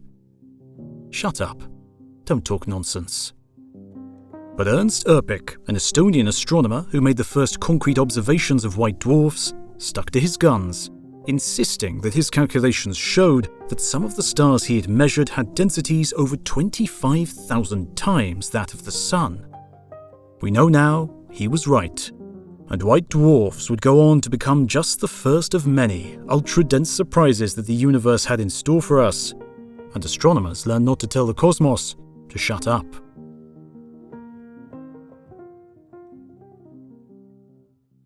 Despite their mass, white dwarfs occupy only a small volume, roughly the size of a terrestrial planet. Because they are the literal cores of the nuclear furnace inside a star, when they first emerge from their stellar cocoons, they have temperatures upwards of 10 million Kelvin. At these temperatures, they emit copious amounts of X-ray radiation, flooding their surrounding systems with the deadly light. But these systems are also filled with the leftover atmospheres of the stars. and what follows is a process similar to the one found inside of fluorescent light bulbs.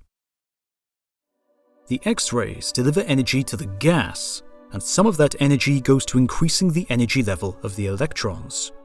Those electrons then fall back down into lower energy states, and in the process release radiation of their own, this time at wavelengths much less lethal and much more beautiful. And these are the planetary nebulae. First coined by William Herschel in the late 1700s, he was mystified by their curious appearance, which to him resembled a faint, fuzzy planet. And as is usual in the profession, by the time that astronomers realized that these strange objects were the result of stellar deaths, the name had stuck. No two planetary nebulae are alike, as their structure depends on the complex intertwining of elements as a dying star heaves off its outer layers. Many of them can be viewed through a telescope, revealing a galaxy twinkling with ornaments of different shapes, sizes and colors. And adding to their beauty is their ephemeral nature. As the white dwarf cools off, after about 10,000 years, it will stop emitting X-ray radiation. The planetary nebula will fade from the cosmic scene, never to be repeated again.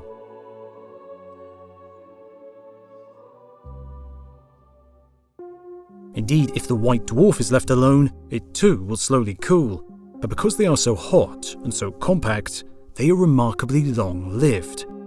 White dwarfs take tens of billions of years to fade to blackness, and so there are no cold white dwarfs, sometimes dubbed as black dwarfs, in the present-day universe.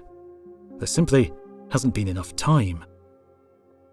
While most white dwarfs are typical of their kind, a few stand out. One is Janus, which has two distinct hemispheres, one dominated by hydrogen, another by helium. Another is DES J2-1474035, which is exceptionally cool.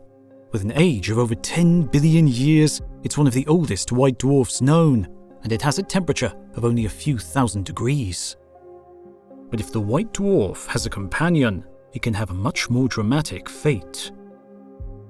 As the binary nears the end stages of its own life, it will swell to become a red giant, and if that swelling is great enough, then the material from the giant can pour onto the white dwarf. Because of the intense gravity, that hydrogen envelope can reach incredible densities, high enough to spontaneously trigger nuclear fusion. In a flash, all the hydrogen ignites, creating a nuclear blast known as a classical nova.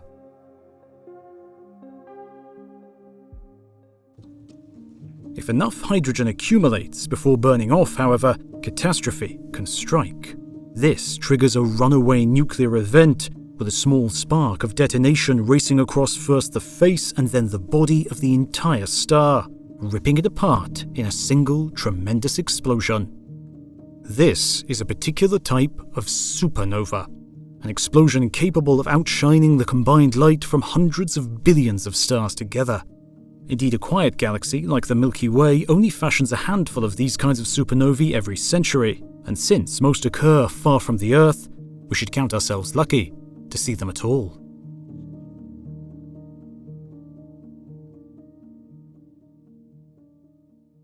But there are other types of even more energetic supernova, and they start with an extremely rare mystery in the sky. The year was 1867.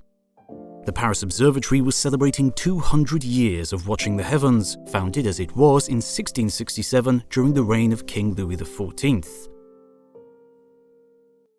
One of the great observatories of modern astronomy, it is situated on a small hill on the southern end of Paris.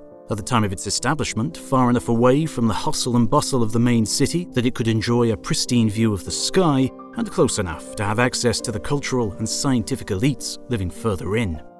Indeed, Louis XIV even attempted a claim for the Paris Observatory to mark the point of the prime meridian, which also would have conveniently passed through his throne room at the Louvre. And so it was there, 2 centuries later, with Napoleon III on the throne, that 2 astronomers, Charles Wolfe and Georges Rayet, made the discovery that bears their name. They found 3 stars that showed spectral emission lines that were much broader than usual. An explanation for this strange behavior would remain elusive for decades, and one major reason for this is that Wolf-Rayet stars would turn out to be extremely rare. Even today, with the full suite of modern astronomy available, only about 500 of these stars have been detected.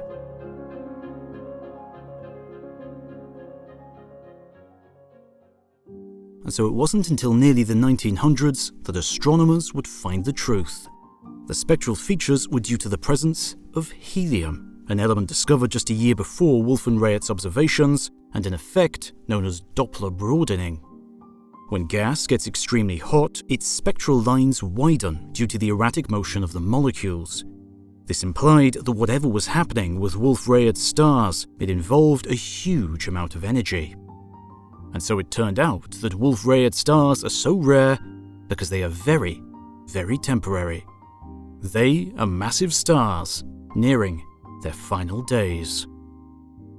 As the outer atmospheres of these giant stars are blown away by successive red giant phases, they produce distended envelopes of gas. The high-energy radiation coming from the star strikes this envelope, exciting the gas within it and causing it to glow on its own, thus creating the strange spectral features. But what comes next is the danger, because Wolf-Rayet stars are thought to be the precursors to a supernova Type 2.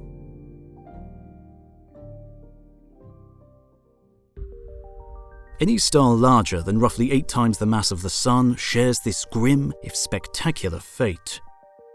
Their fatal flaw is that nuclear fusion, the fundamental reaction that can power a star for eons, can't ever win in the long term against its ancient foe, gravity.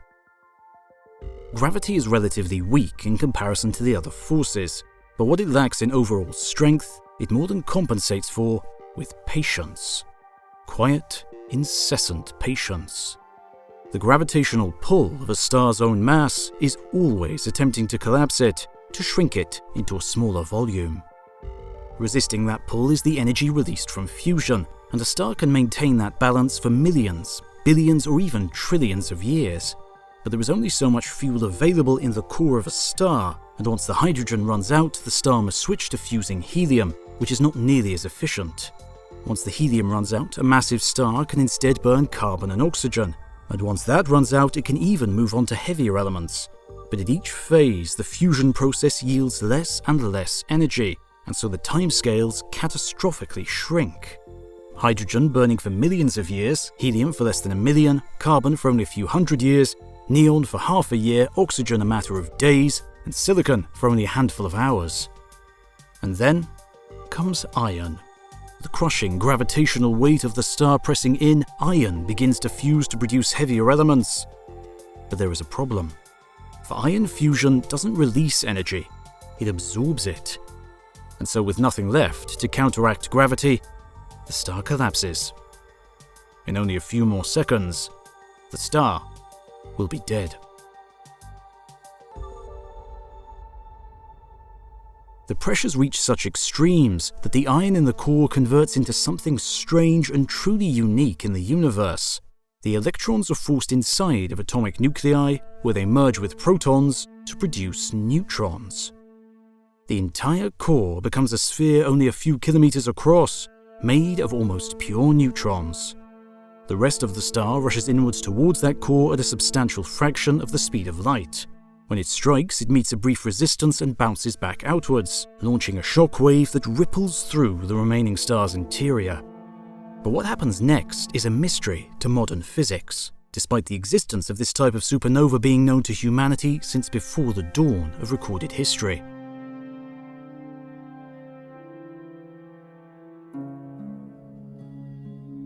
Indeed, the earliest observations consist of simple rock carvings by unknown prehistoric peoples made around 4000 BC.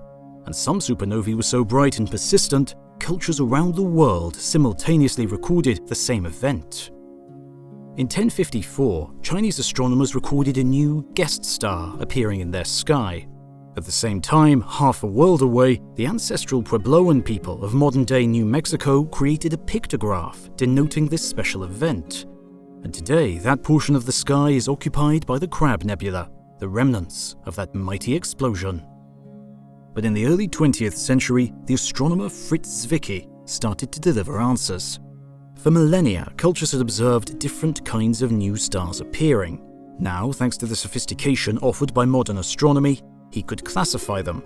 Flashes of hydrogen envelopes around white dwarfs would retain the name nova, meaning new, while these kinds of titanic explosions would be called supernova.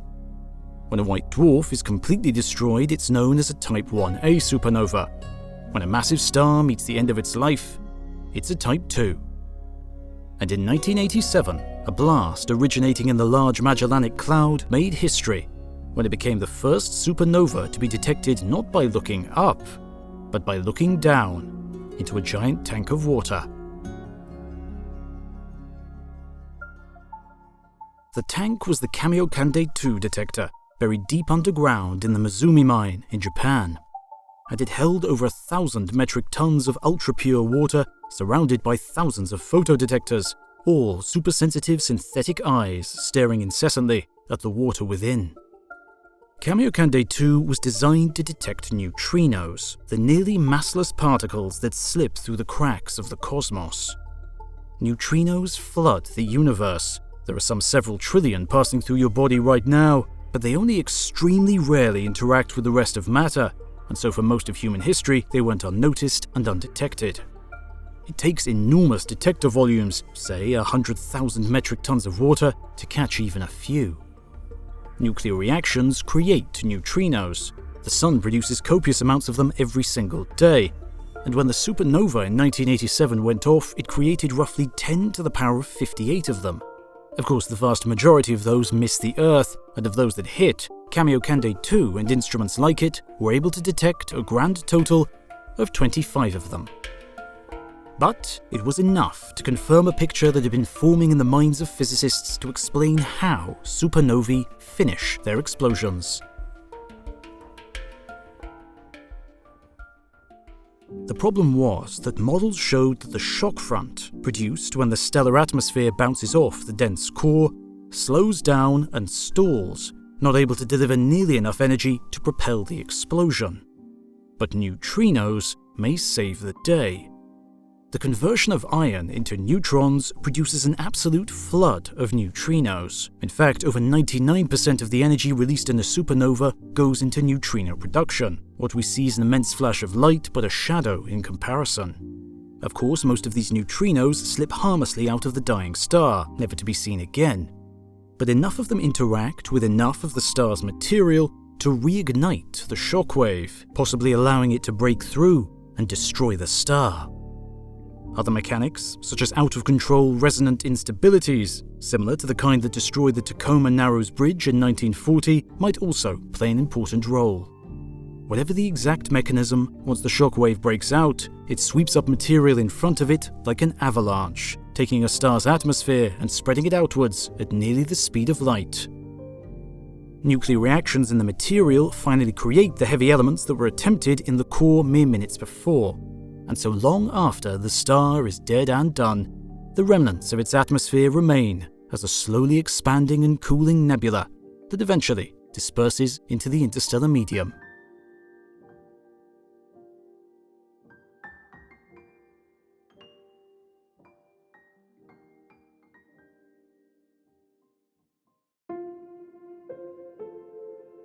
As for Battuta, the supernova caught it unawares. In the millions of years since its creation, it had grown complacent and overconfident.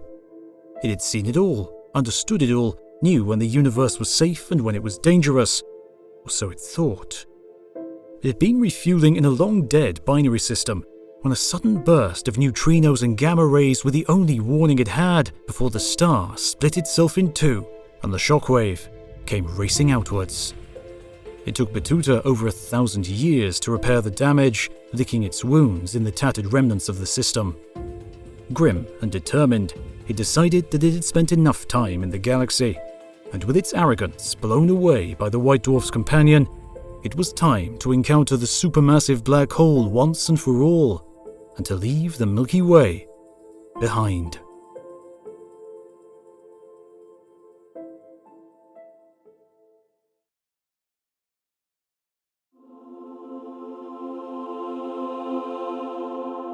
Battuta hung on the edge of the abyss.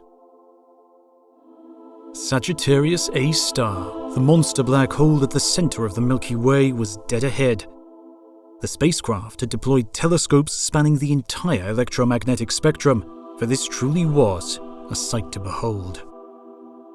The struggles to get here, nearly 10 million years had passed since first leaving the heliopause gates of the solar system, were more than worth it. The environment surrounding the supermassive black hole was the most continuously energetic place in the entire galaxy. And beneath it all, under the maelstrom of plasma surrounding it and the flood of radiation emanating from near it, was the black heart itself. A horizon cutting off the interior from the rest of the universe. For a brief moment, Battuta was tempted to plunge itself beneath its depths out of sheer curiosity. Indeed, prior to its launch, humanity had not yet cracked the riddle of quantum gravity, of the way to provide a coherent, universal description of strong gravity at subatomic scales. The answer was there, in the singularity in the heart of the beast. But it was a trap. If Battuta sent itself below the horizon, it would learn nature's ultimate secret, but it would never be able to return home with the answers. And it was those same singularities, those riddles of infinity in the centers of black holes, that first cast doubt on their existence altogether. As you see, the war is kindly disposed towards me, allowing me, despite fierce gunfire at a decidedly terrestrial distance, to take this walk into this, your land of ideas. So wrote German physicist Karl Schwarzschild in a groundbreaking 1915 letter to Albert Einstein from the front lines of World War I. He had volunteered at 40 and while serving in Russia had figured out the first exact solution to Einstein's general theory of relativity, solving for the case of the gravitational influence due to a spherically symmetric object. A year after that, the great mathematician and physicist David Hilbert verified that Schwarzschild's solutions broke down in the very center of the object, meaning that any attempts to describe the gravity there would yield nonsensical results. Something bizarre was going on in these calculations, something unexpected. The theoretical exploration of black holes had begun. Singularities appear in all sorts of physical theories, but can usually be explained away. For example, the force of a spring approaches infinity as the spring compresses. This singularity is not a problem, because we know that springs can't be compressed forever. Some other force, like the interaction between molecules, prevents them from getting smaller. But the singularity that appeared in Schwarzschild's solution was different. It implied that there was a region of the universe that if gravity became too strong, something happened. Something unknown.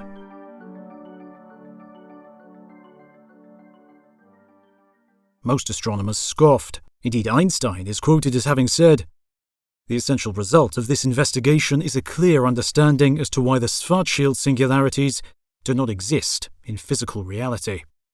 But a small minority, like Robert Oppenheimer before he became involved in the Manhattan Project, carried on, and in 1972 astronomers came across Cygnus X1, one of the brightest sources of X-rays on the sky.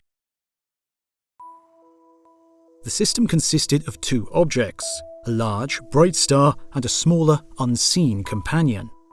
Initial calculations suggested something enticing.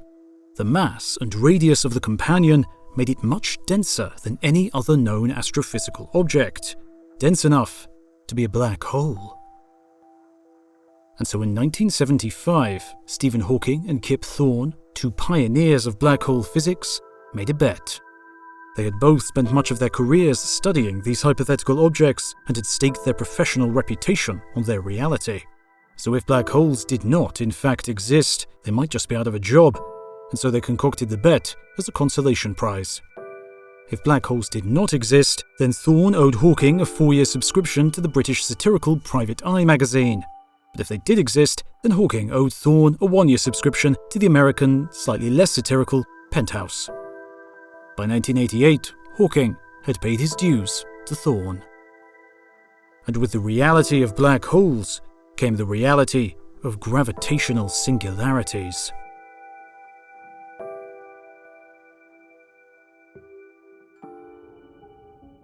The spatial extent of a black hole is, as far as we understand it through general relativity, 0. Black holes take up no volume in space. They have no breadth, or height, or depth. They are defects, punctures in the very fabric of space-time itself. In a way, singularities are akin to subatomic particles, which also have no spatial extent. Strictly speaking, there is no width to an electron or a top quark, only ranges that define interactions with other particles, and yet they have wildly different masses. And so in one sense, all black holes have the exact same size. That is, no size at all.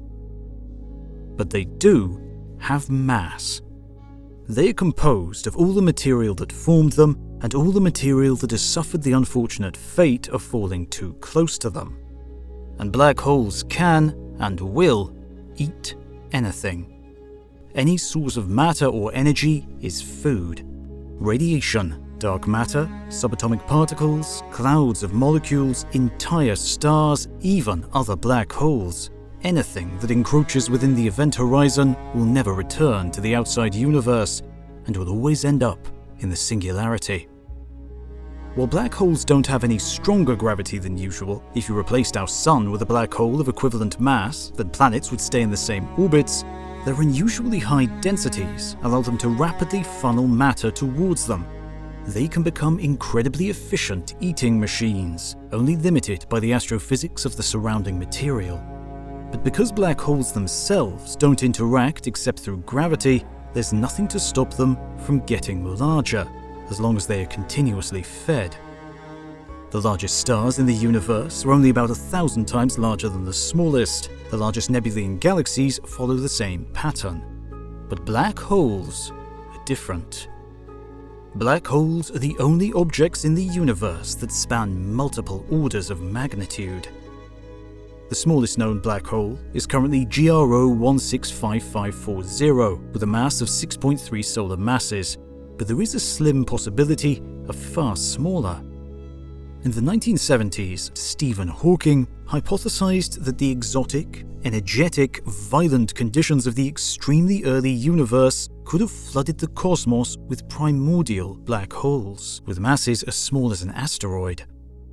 But to date, astronomers have found no evidence or signature of their existence, and so scientists have focused their efforts on the other end of the mass scale, the realm of the supermassives. And there are many incredibly huge black holes that only have rough, indirect mass estimates, such as Phoenix A, which might weigh as much as 100 billion suns. But the largest black hole with a confirmed, reasonably accurate mass estimate is TON 618, weighing in at somewhere around 66 billion solar masses. Sitting 18.2 billion light-years from Earth, its event horizon wouldn't just engulf our solar system, it would dwarf it. You could travel all the way to the orbit of Pluto, a journey that takes our best and fastest probes nearly a decade to complete, and only be 1/80th of the way to TON 618's event horizon.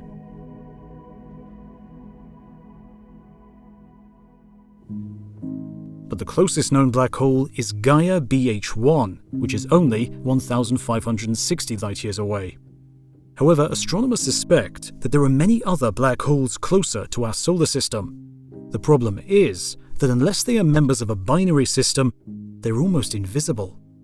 Of course, we can't see black holes directly. Instead, we can only see the material that swirls around them as it crushes into their extreme gravitational grip. But lone black holes are not accreting material like this, and so they stay hidden, lurking in the shadows. In 2023, astronomers with the Ogle collaboration announced the discovery of the first known lone wolf black hole, a 6 solar mass object sitting roughly 5,000 light-years away. They discovered it through a technique known as microlensing, where the gravity of a black hole briefly enhances the light coming from a background star. Indeed, astronomers estimate that there are around 100 million black holes in the Milky Way alone. Some alone, some are members of complex systems, some are actively accreting, some are silent. And sometimes they collide. Black hole mergers are exceedingly rare, but they do happen. When they merge, they spiral in towards each other.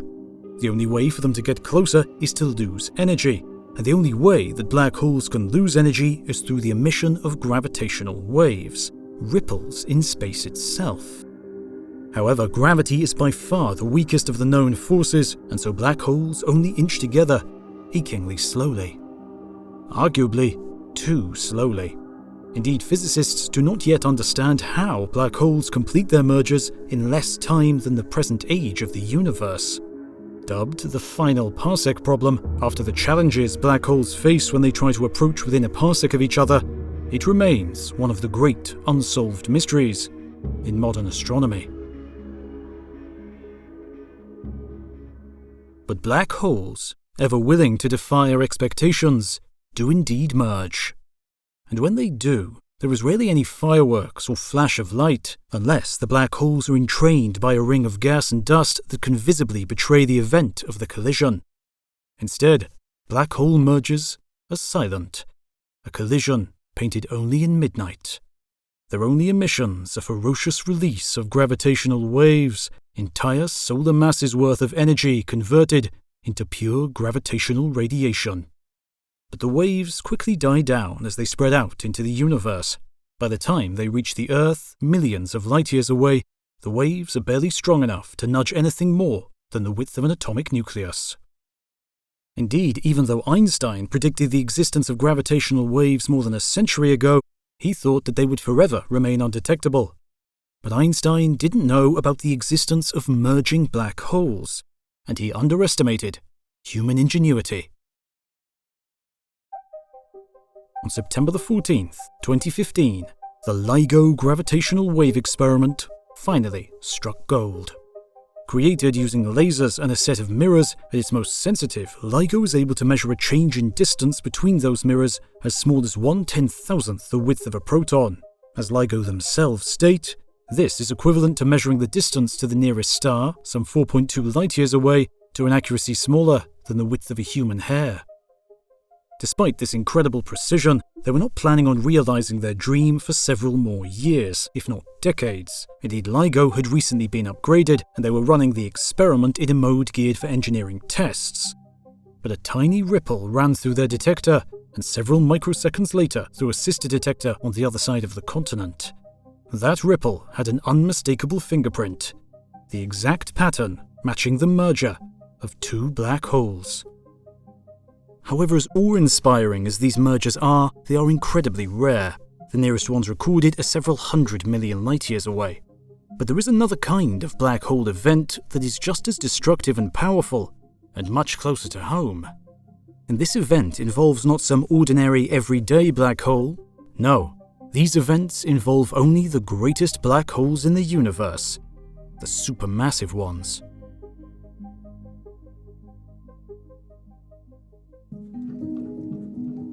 The first hints that the Milky Way might host such a monster came as early as 1933, thanks to the pioneer of radio astronomy, Karl Jansky. He noticed that radio emissions seemed to be extremely strong, coming from the direction of the galactic center, through the constellation Sagittarius.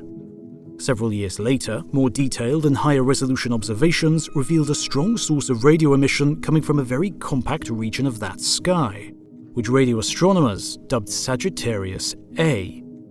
In the 1970s, even more detailed observations revealed that Sagittarius A was made of several subcomponents, one of which was much stronger than all the others. Robert L. Brown finally came up with a name for this interesting source, Sagittarius A star. He added the asterisk to its name because it was exciting, and in atomic physics, the asterisk is used to denote excited states. The name stuck, and very quickly astronomers realized that this might be the home of a giant black hole. Only an object with that kind of density, that kind of sheer gravitational might, could provide the energies needed to blast out a continuous strong radio signal. and after decades of work, it was observations of stars dancing perilously close to the abyss that finally confirmed it. Two teams, one led by the German astronomer Reinhard Genzel and the other by the American Andrea Ghez, developed the technology needed to follow the orbits of individual stars as they circled in real time around the monster itself. In some cases, the stars would reach peak velocities of 30% the speed of light.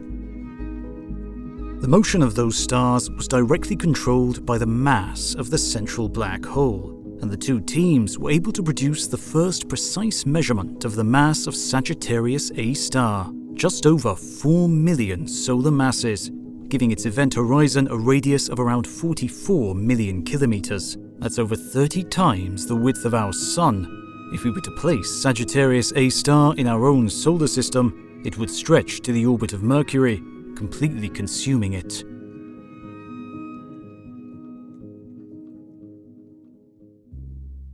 But it is a dangerous game that these stars are playing. The gravitational forces near a black hole are, to put it mildly, immense. In particular, the problem is that there are strong differences in gravity across an object. If you were to fall towards a small black hole, for example, well before you hit the event horizon, you would be destroyed because the gravitational pull at your feet would be different enough from the gravitational pull at your head that you would get torn apart, or, in the appropriate scientific term, spaghettified. And outside a supermassive black hole, even an entire star cannot survive swinging too close. If it does, the black hole's tidal forces, which is the generic term used to describe differences in gravity, can overwhelm a star's own self-gravity. The star loses its own sense of identity, getting stretched and pulled into a long, thin rope of plasma that eventually makes its way down the black hole's throat. This violent tearing releases an enormous amount of energy, roughly the same amount of energy as a typical supernova, and so these total destructions of an entire star, or tidal disruption events as they are innocently termed by astronomers, can briefly outshine an entire galaxy. But a small object, like a human body, can survive the descent towards a supermassive black hole. The gravitational differences across that distance just aren't big enough to cause spaghettification. In fact, a person, or even a small spacecraft, could handily survive the pass through the black hole's event horizon. And this is because the event horizon of a black hole is not a physical boundary. There is no wall, there is no marker, there is no sign that you have just fallen off the edge of the gravitational cliff. Your only clue comes as you try to turn around and leave, and you find that no matter how hard you push your engines, how much you accelerate, how fast you go, even to the point of approaching the speed of light, you cannot escape. And indeed, once inside, your future is determined, your fate sealed. Outside the event horizon, you are free to roam wherever you please in space, but you must always march forward into your own future. Inside a black hole, however, a single point in space becomes your future. In a black hole, all roads lead to the singularity. Wherever you turn, the singularity will be right in front of you. You can only approach it second by second. In a finite amount of time, as measured by a watch on your wrist, you will strike the singularity. And when you do, you will be obliterated. And it's a relatively straightforward exercise to calculate the amount of time between crossing the event horizon and reaching the singularity. For a black hole the size of Sagittarius A star, that time is around 7 seconds. As to what you will experience at the singularity, that is something no calculation can yet reveal. We know how it will appear to you. Due to the extreme gravitational tidal effects, the paths of light get bent and warped, and so as you approach the singularity, it does not appear as a point, but as a wide, featureless plane stretching below you, as if you were landing on the surface of a black world. And of course, as you get nearer, you will become spaghettified as well, now that you are close enough to the singularity. But should some aspect of you survive, you would get a taste of the unification of gravity and quantum mechanics. the secret that every black hole hides in its deepest heart. But you will not be able to tell anybody else in the outside universe about what you have witnessed. Indeed, the only way to avoid this grim fate is to stay well away from a black hole, for there is no known force of nature that can save you once you enter.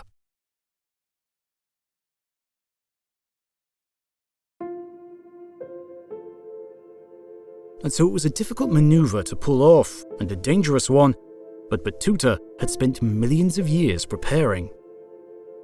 It coasted just on the outskirts of the roaring and rotating Sagittarius A star, allowing the extreme forces of gravity to propel it to a substantial fraction of the speed of light. Stealing energy from the rotation of space itself as it went, at just the right moment, just before dipping into the event horizon, Battuta altered course, a barely perceptible shift in its momentum, and it was free.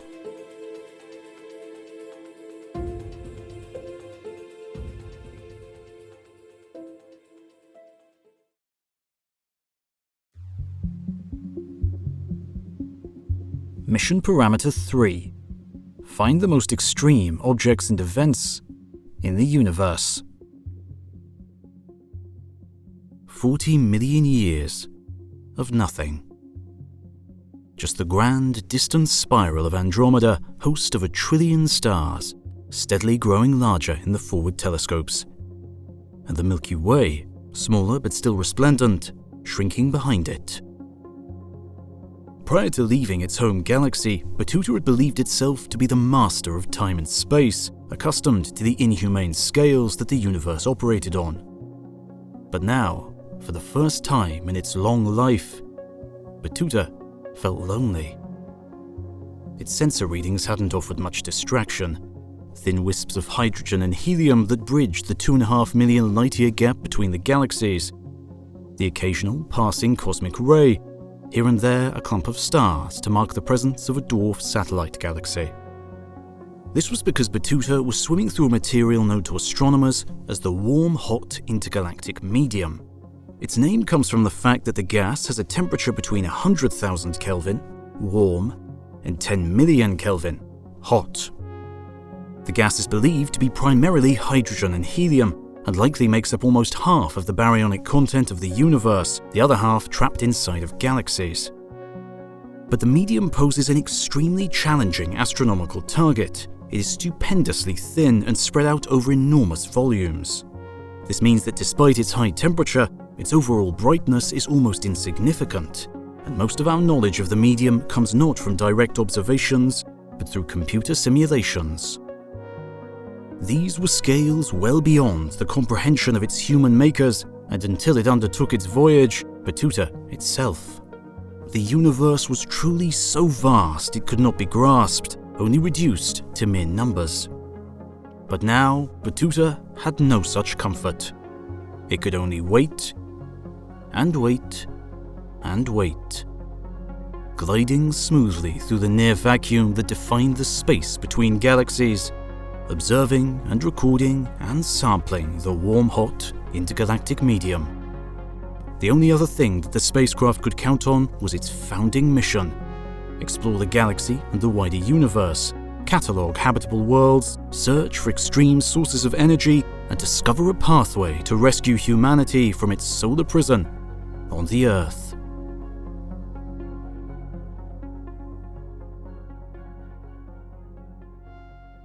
And so Battuta had decided that its searches must take it here, to Andromeda, a larger and more vibrant galaxy than the Milky Way, home to more exotic objects and energetic events. It would search every corner of this galaxy if it must, to find the most extreme events in the cosmos. And after several hundred years of patient observation, Battuta found just the right candidate.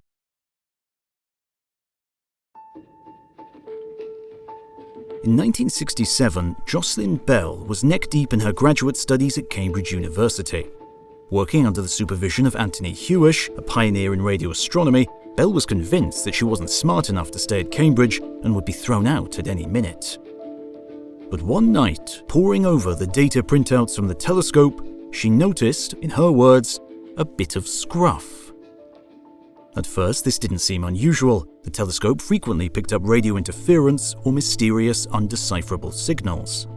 And so Bell dutifully noted it and moved on. But a few nights later, the signal reappeared in the same part of the sky. Several weeks later, again. Rightfully skeptical, Hewish advised that they verify this potential discovery with another telescope at the array. And so at the appointed time, Bell and Hewish stood over the recorder to nothing. Nervous, Bell began to deflate. Perhaps in the end, it was meaningless. But then, the recorder buzzed and began printing. She had simply miscalculated, and the strange signal appeared 5 minutes later than she predicted. Repeating every 1.337 seconds, an extremely high level of precision for an astronomical object. Jokingly, Bell named the source LGM-1 for Little Green Men.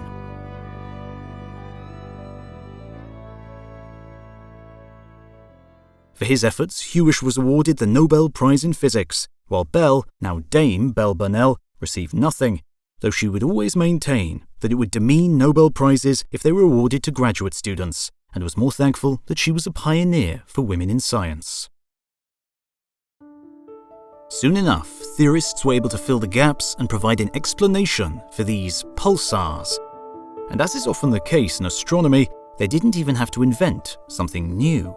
They could simply look back through the archives of the interesting, sometimes outlandish, hypothetical ideas that physicists are fond of creating when they have nothing better to do. In this case, it was a proposal from the 1930s made by Walter Baade and Fritz Zwicky, who realized that the end result of a supernova explosion was an extremely dense core made almost entirely of neutrons. A neutron star. These neutron stars would be extremely exotic, even more so than their cousins, the white dwarfs. They were denser, stranger, and more extreme. White dwarfs resist the crush of gravity through degeneracy pressure, the inability of electrons to share a common quantum state. Neutron stars also get their support through a similar mechanism, but one involving neutrons instead. And since neutrons are much heavier than electrons, they can compress together much more, allowing neutron stars to squeeze their entire bulk, typically a few times the mass of the Sun, into spheres no wider than a typical city. In essence, neutron stars are the largest known bound states of nuclear matter, atomic nuclei on the scale of kilometers. But just like the white dwarfs, they too have a cutoff mass, above which catastrophe looms.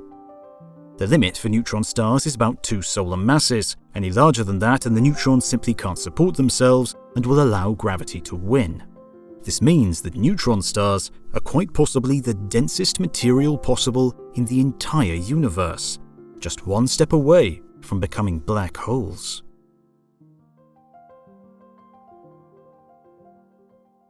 Even though neutrons are, as their name suggests, electrically neutral, a typical neutron star will maintain a small population of charged protons and electrons, sandwiched in the deep layers of the interior. And the properties of nuclear material under extreme pressures cause the neutrons to form microscopic structures, sometimes forming tubes, sometimes long thin strands, and sometimes lumps. Amusingly, physicists name these different structures after various forms of pasta: spaghetti, penne, gnocchi, and so on, and give the interior structures of neutron stars the name nuclear pasta. At the outermost layers of a neutron star is a crust made of highly compressed electrons. But at the opposite end, in the core, is a substance unknown to modern physics. It could be merely some exotic state of neutron matter, or the intense pressures may force the neutrons to give way to their more fundamental constituents, a soup of quarks and gluons unseen in the wider universe since the earliest moments of the Big Bang. And in some proposals, the cores are instead made of strange matter, a degenerate state of solely strange quarks. But no matter what, neutron stars test the bounds of the exotic. The gravitational pull is so strong that light can orbit around them in a circle. The tallest mountains on neutron star surfaces are only fractions of a millimeter high. Neutron stars should also be rapidly rotating. Like a figure skater pulling in their arms to spin faster, the conservation of angular momentum takes a star's natural spin and amplifies it as it collapses. Combining that spin with a magnetic field generates an electric field, which whips up any nearby charged particles and energizes them. They then go on to generate intense beams of high-energy radiation out of the neutron star's magnetic north and south poles. But these magnetic poles don't have to be aligned with the axis of rotation, just like the Earth's magnetic field is not aligned with its spin. And so as the neutron star spins, it carries the beam of radiation around in a circle, a gigantic searchlight circling across the sky. And if the path of that searchlight happens to pass over the Earth, we see it as a regular pulsing of radio emission. A pulsar. The pulsar discovered by Bell Burnell and Hewish rotated once every 1.337 seconds, corresponding roughly to the RPM of a record player. But that's nothing in comparison to some discovered since. The fastest known pulsar, PSR J174824446AD, rotates 716 times every second, or 43,000 revolutions per minute, faster than a jet turbine. Some pulsars even have companions, and when they do, they can be deadly. The pulsar PSR B1957+20 has another, much more ominous name: the Black Widow. This star, sitting 6,500 light-years from Earth, has a small brown dwarf companion. The powerful outbursts from the Black Widow are slowly destroying the brown dwarf. The ferocity of the attack is so much that the companion is ablating material as if it were in the direct stream of a blowtorch. And magnetars take this process to the next level. All neutron stars likely host magnetic fields, but something specific happens inside a magnetar to ramp up its field beyond the extreme. That special something likely happens at the moment of its birth, when the neutron star first emerges from the wreckage of its host star. Just like conservation of angular momentum spins up a neutron star during the period of collapse of the parent, the same thing happens to magnetic fields. If the neutron star is spinning too slowly, it won't generate enough energy to drive its magnetic fields to extreme strengths. And on the other hand, if it's rotating too rapidly, then the magnetic fields themselves become a source of drag as they are forced to move through the charged plasma still surrounding the star, acting as magnetized sails that slow everything down. But if conditions are just right, a dynamo mechanism can operate deep within the heart of the neutron star. In general, dynamos take one form of energy, usually rotational energy, and transform it into stronger magnetic fields. Indeed, a dynamo in the Earth's core amplifies our own magnetic field, and the magnetic field of a magnetar is the most powerful ever seen in the universe. For context, the Earth's magnetic field has a strength of about 1 Gauss, strong enough to nudge a needle suspended in water. Powerful electromagnetics in a supercooled MRI machine, typically the strongest magnetic fields a human will ever encounter, are about 1,000,000 times stronger. Even stronger ones can be created in the laboratory, but not for long periods of time, as the magnetic fields tend to destroy their generating machines. And so, bearing that in mind, a typical magnetar will host a magnetic field roughly 1 trillion times stronger than the Earth's. Of course, at those strengths, even approaching a magnetar is a death sentence. Neglecting the copious amount of X-rays emanating from their surface and the beams of radiation from their poles, and the occasional flare of gamma rays, magnetic fields of this strength stretch and distort even atoms, turning them into thin needles 100 times longer than they are wide. Every and all molecular and chemical bonds cannot withstand that intensity. Even the vacuum of space itself becomes polarized when soaked with such overwhelming energy.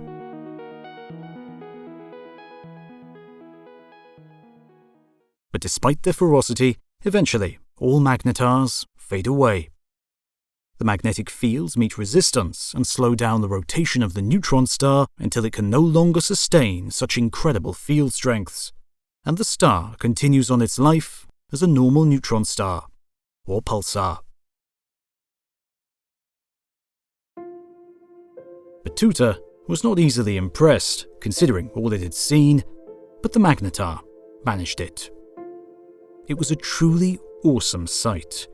The radiation, magnetic field, particle count, temperature, everything, every measure of every sensor was pushed beyond its limits. There was truly nothing else like it. Except, as it gazed in wonder at the Magnetar, Battuta still wanted more.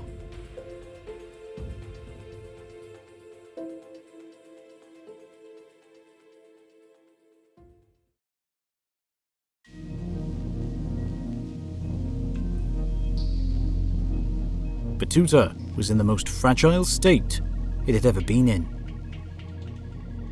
Over 98% of its systems were destroyed, but with what remained of its sensors, Battuta took in the Magnetar before it. The explosion that had emanated from the star's surface had been a surprise, the flood of high-energy radiation unlike anything it had ever seen before. It was almost as if Battuta's musings had awakened some angry demon of old, the Magnetar lashing out to show the fragile visitor what it was capable of. It was spectacular, but Battuta didn't want to stick around and risk seeing it a second time. And so, the spacecraft glided outside the solar system, putting a wide berth between itself and the temperamental star, noting in its log a definitive answer to an elusive mystery that had haunted astrophysicists for years.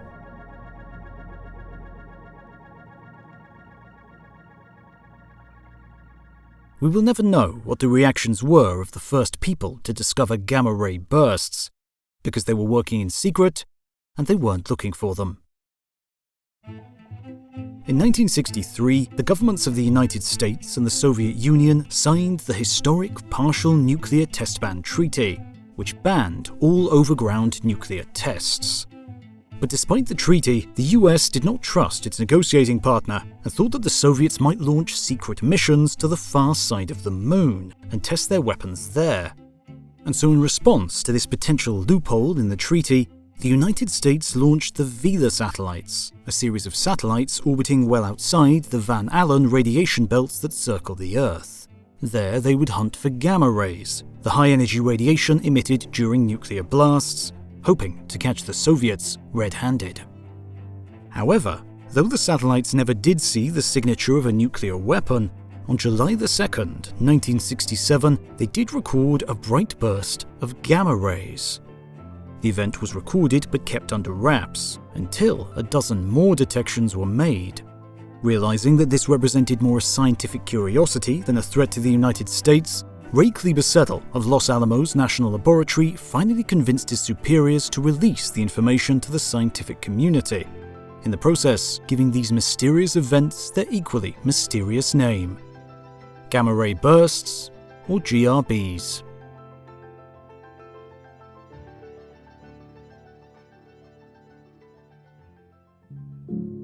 Our sky is awash in what astronomers dub transient events.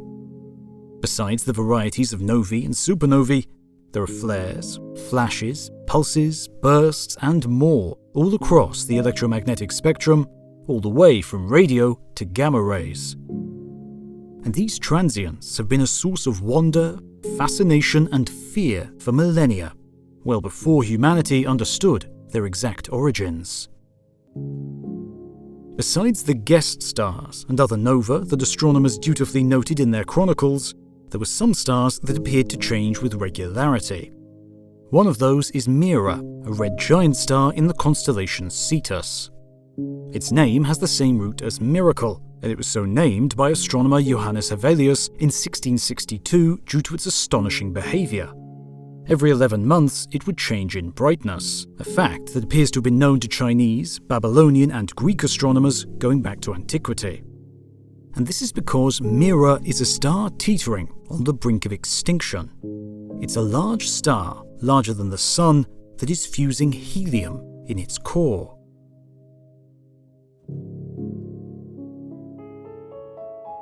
Already having lost half its mass due to its violent eruptions, a vicious cycle has begun. The outer layers of the star's atmosphere heat from the intense energy pouring out of the star, which causes them to expand. But once enlarged, the gravitational pressures on the core ease. The radiation plummets, the outer layers cool, and the star returns to some semblance of normality before beginning the cycle anew. Today, dozens of these mirror variable stars join the original in stellar catalogues. And a similar mechanism powers another class of variable star, the Cepheid variables. The simple fact that mirror and Cepheid variables can measurably change their brightness over the course of days or even hours is a matter of almost inconceivable scale. Indeed, these are entire stars, vast complexes of boiling plasma, churning magnetic fields and forges of fusion beyond human scale and comprehension that alter their appearance as easily and quickly as people change outfits. And so while we may understand the physics behind their chameleon-like nature, the energies needed to sustain these cycles still make them deserving of their miraculous names. But they do still change over a period long enough to notice, hours and days. You couldn't miss them, for example, in the blink of an eye.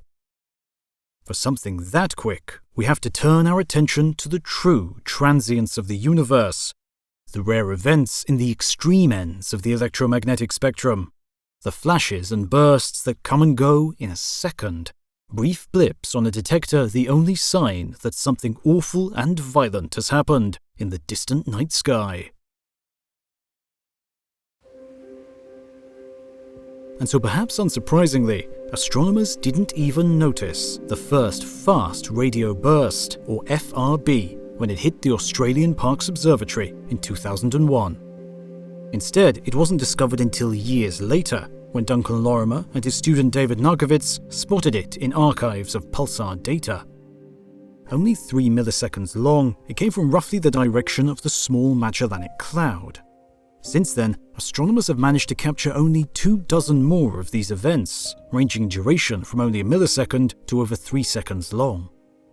And whatever is causing FRBs, they are enormously powerful, putting out several days' worth of solar energy in a matter of milliseconds.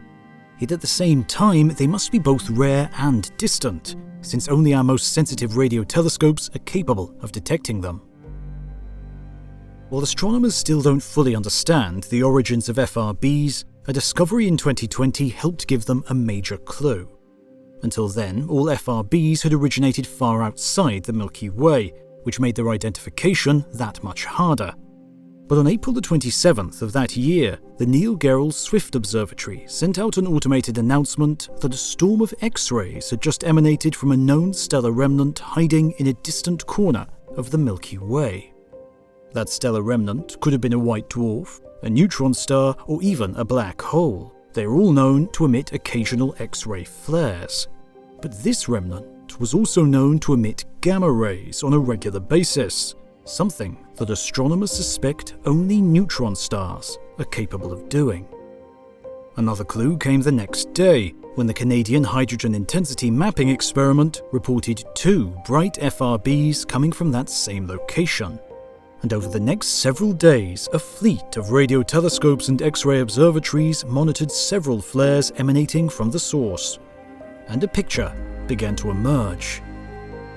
A Magnetar was glitching.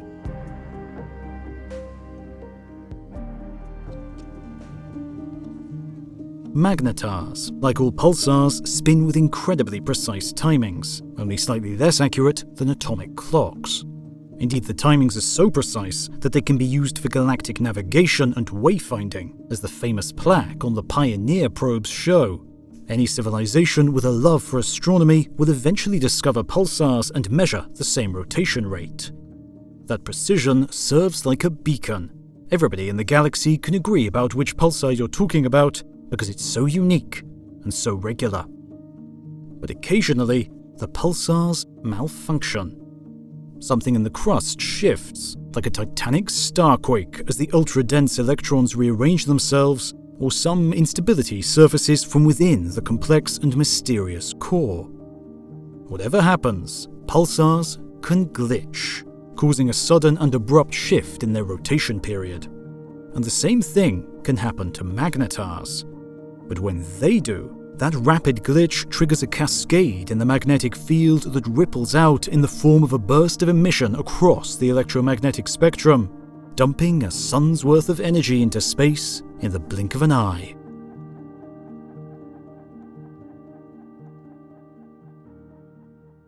Of course, not all strange bursts on the sky lead to some cosmic disaster or explosion of energy. After the discovery of FRBs, PhD student Sarah Burke-Spoler combed through more archival data from the park's observatory and found several FRB-like events, with one notable difference. These flashes appeared to come from the entire sky, rather than being sources from one particular direction. Eventually, after an exhaustive detective search, the astronomers found the culprit. Only the park's observatory saw these mysterious signals, only in the middle of the day, and only when the visitor center was open. It turned out that they were not some new astronomical event, but rather a malfunctioning microwave in the cafeteria. But the gamma-ray bursts detected in the 1960s definitely had no human source, much to the relief of the operators of the nuclear weapon hunting Vela satellites. Indeed, in time, astronomers would detect thousands of GRBs, which gave them enough data to classify them into two types: short and long, each having different mechanisms behind them. The short GRBs, lasting less than an average of a third of a second, are most likely connected to kilonovas, the merger of two neutron stars. And in 2017, astronomers were able to confirm this hypothesis when the gravitational wave of a merger event washed over the Earth almost perfectly simultaneously with the flash of a short GRB. The worldwide astronomical community sprang into action, with dozens of telescopes and observatories scattered across 6 continents continuing to monitor the event for the coming weeks. Indeed, that single event led to the publication of over 100 papers, highlighting the importance of multi-messenger astronomy, where observations of different wavelengths of light, supplemented by non-electromagnetic signatures such as gravitational waves and neutrino bursts, can be used to take advantage of these lucky, rare events to understand the physics behind them. And the merger didn't just yield an explosion of electromagnetic and gravitational waves, it also created a debris cloud rich with heavy elements, including several Earth masses worth of gold alone.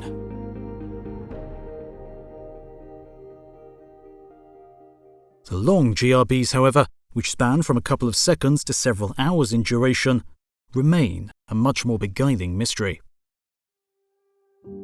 All long GRBs are hosted well outside the Milky Way, and almost all of them come from galaxies hosting periods of rapid star formation, suggesting that the generation of long GRBs is somehow connected to the life cycles of massive stars, which are produced in abundance during these kinds of periods. Since GRBs are incredibly bright, outputting more energy in a few seconds than our Sun will over its entire 8 billion year lifetime, there must be some exotic physical process at play. And astronomers believe that the most likely scenario involves nothing other than the birth of a black hole itself.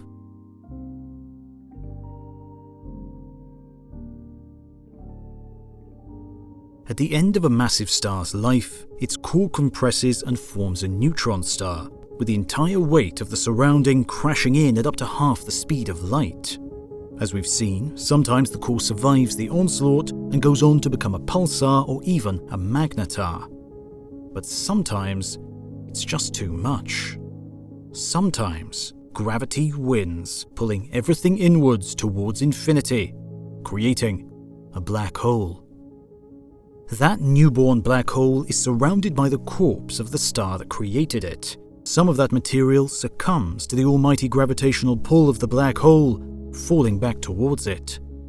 And in a process seen time and time again throughout the universe at a variety of size and energy scales, from that disk of accretion emerges 2 gigantic, hyper-powered jets containing a blast of charged particles traveling at nearly the speed of light. The jet slams into the surrounding material, accelerating a relativistic shock front, and in the process accelerates particles that then give way to a flood of gamma rays. And if the Earth happens to lay in the direction of that powered beam, a mechanism that would fit perfectly in your favorite sci-fi movie, then we see it as a gamma ray burst. And the explosion gets a new name: a hypernova.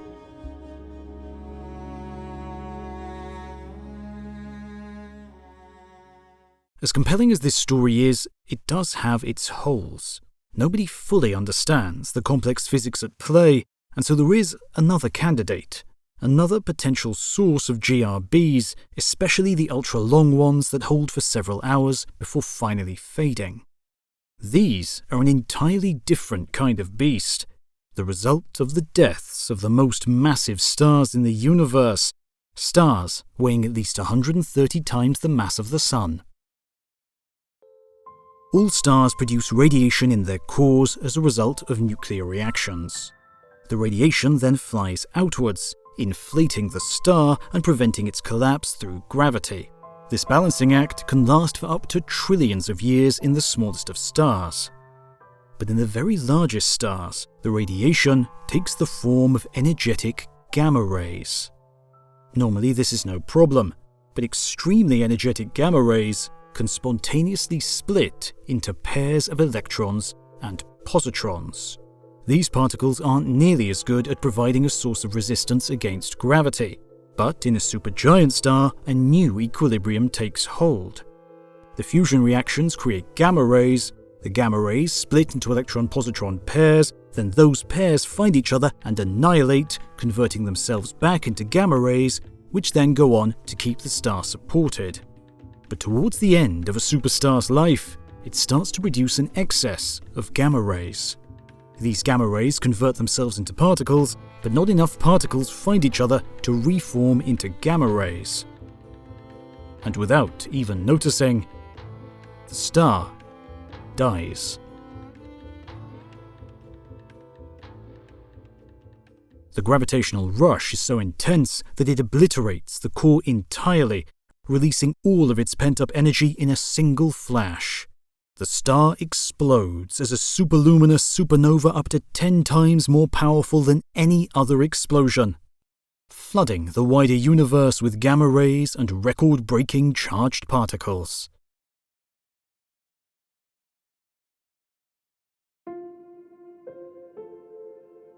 And it was a single charged particle that got Battuta's attention. The particle was incredibly energetic. No, energetic was the wrong word for it. It was off the scale. The proton that had entered one of the spacecraft's auxiliary detectors had an energy of over 10 to the power of 22 electron volts, the greatest that it had ever recorded. Indeed, that was 100 times more energy than the Oh My God particle, the most energetic cosmic ray ever detected by humanity, recorded all the way back in 1991 and never since surpassed. And Battuta's new particle seemed to come from nowhere, but the spacecraft knew that cosmic rays are charged particles, and charged particles change and alter their trajectories when they encounter magnetic fields. The Andromeda Galaxy had a weak but gigantic field, tangled up with the spiral arms of the galaxy itself. Thanks to its earlier radio observations, Battuta had a map of the galaxy's magnetic environment, and so it used that to reconstruct the true origins of the particle. The Virgo Cluster, a collection of over 1,000 galaxies sitting 54 million light-years away. At first, Battuta trembled at the scale. Would it actually attempt a crossing over that kind of distance? Scanning once more through the data recorded about this mysterious cosmic ray, and before it could convince itself that this was a terrible idea, Battuta powered up its systems and set off into distant oblivion.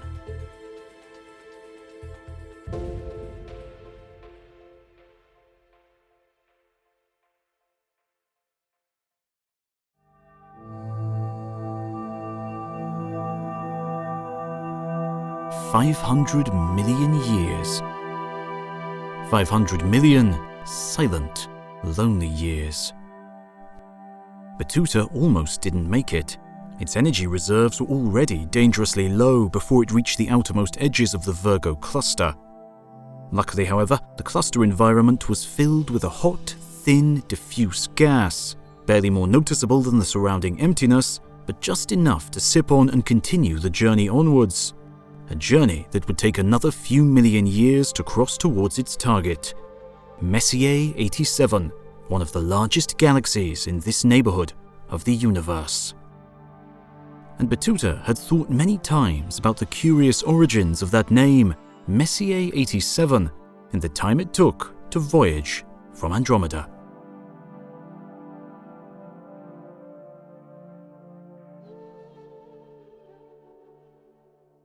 The 18th century was a big time for comet hunters, and there was no greater comet hunter than Charles Messier. Comets had long transfixed those that looked to the heavens. Indeed, records of their appearance in the sky have been found as far back as ancient Chinese oracle bones from the 2nd millennium BC. But when it came to discovering them and naming them, French astronomer Charles Messier upped the ante. He discovered 13 comets in his lifetime and observed many more, earning him the nickname the Ferret of Comets from King Louis XV. Indeed, rumour has it that after his wife died, he was more preoccupied with the fact that he'd missed an opportunity to discover a new comet, whilst having to tend to her in her dying moments. But sometimes he would spy in his telescope a small, fuzzy object, only to be frustrated that it was not a comet, but some other deep sky astronomical thing. And so to help himself and his fellow comet chasers, he devised a list of objects that looked like comets, but were not. Unknown to him, he would go on to create one of the most important lists in all of astronomy, a simple catalogue of roughly 100 objects that later astronomers would realize include supernova remnants, star clusters, and even entire galaxies. Because Messier's objects were relatively close, or large, or bright, they became frequent targets of observations from professionals and amateurs alike, and so their names stuck through the ages.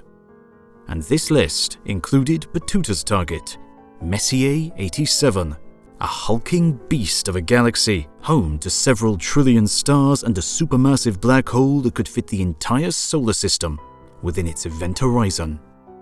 The strange superpowered cosmic ray detected by Battuta seemed to have come from that galaxy, and so the aged probe sped onwards, not knowing what it would find.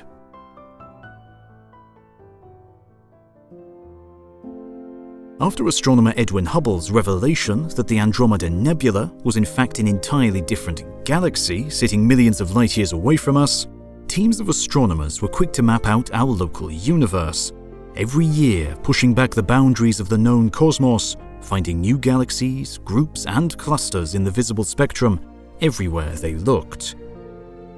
There were the spirals, with their winding, bejeweled arms, the largest of which is NGC 6872, a monster 5 times larger than the Milky Way. There were the ellipticals, the red and dead galaxies, the result of recent major mergers. For a brief epoch shortly after a collision event, the merged galaxy maintained star formation rates at up to 1,000 times greater than the Milky Way's. But once the gas is gone and no new stars form, all that's left is an aging population of old red stars. Messier 87, the elliptical at the core of the Virgo cluster, is over 980,000 light-years across, and the largest of them all, ESO 383-76, reaches an eye-watering breadth of nearly 2 million light-years. But between and among those neat classifications sat many subtypes and kinds that refused categorization. For example, there were the starburst galaxies with an exceptional rate of star formation. There were the radio and active galaxies, dominated by the outbursts of their central supermassive black holes. There were the lenticulars, long and thin, like a spiral galaxy without the spirals. And then there were the wonderful curiosities, like Hoag's object, discovered by Arthur Hoag in 1950, which appears to be a bright central core surrounded by a halo of star formation. But that was far from the end of it. for all of these galaxies were grand and glorious in every wavelength, outpouring radiation across the entirety of the electromagnetic spectrum. And perhaps most fascinating of all was the radiation that could be detected in radio. These were the longest wavelengths of light, and it would take until the 1950s for radio astronomy to truly come into its own. But as observations increased, nestled among the familiar and known galaxies, astronomers would keep finding strange, standout emission sites, pinpricks of mystery radio across the sky. What's more, they would rapidly change their brightness, indicating that they were very small. The speed of light limits how quickly changes can propagate within a vast structure, and so the speed at which a distant source changes can be used to place upper limits on its size. And for these objects, they could be no larger than a solar system. Astronomers, ever quick to arrive at a name before an understanding, started calling them quasi-stellar objects, or quasars for short. Although Margaret and Geoffrey Burbidge, the husband and wife duo made famous by the B²FH paper and who wrote one of the first textbooks on quasars, also had another suggestion: crazy stellar objects, credited to their 10-year-old daughter. As scientists across the globe began to gather more information about the quasars, the mystery only deepened. In 1962, Alan Sandage and Thomas A. Matthews, through strenuous observations, found what appeared to be a small blue star at the same location of 3C48, one of the first known quasars. They captured that star's spectrum and found broad emission lines that they couldn't match to any known template. Cyril Hazard and John Bolton used the Parkes radio telescope to pinpoint a precise location to 3C378, another well-known quasar when the Moon occulted it in 1962. And that precise measurement allowed Martin Schmidt to find a counterpart object in visible wavelengths and once again take a spectrum. And it was Schmidt who made a radical proposal. He suggested that we were seeing the emission lines of normal everyday elements, but redshifted to the extreme.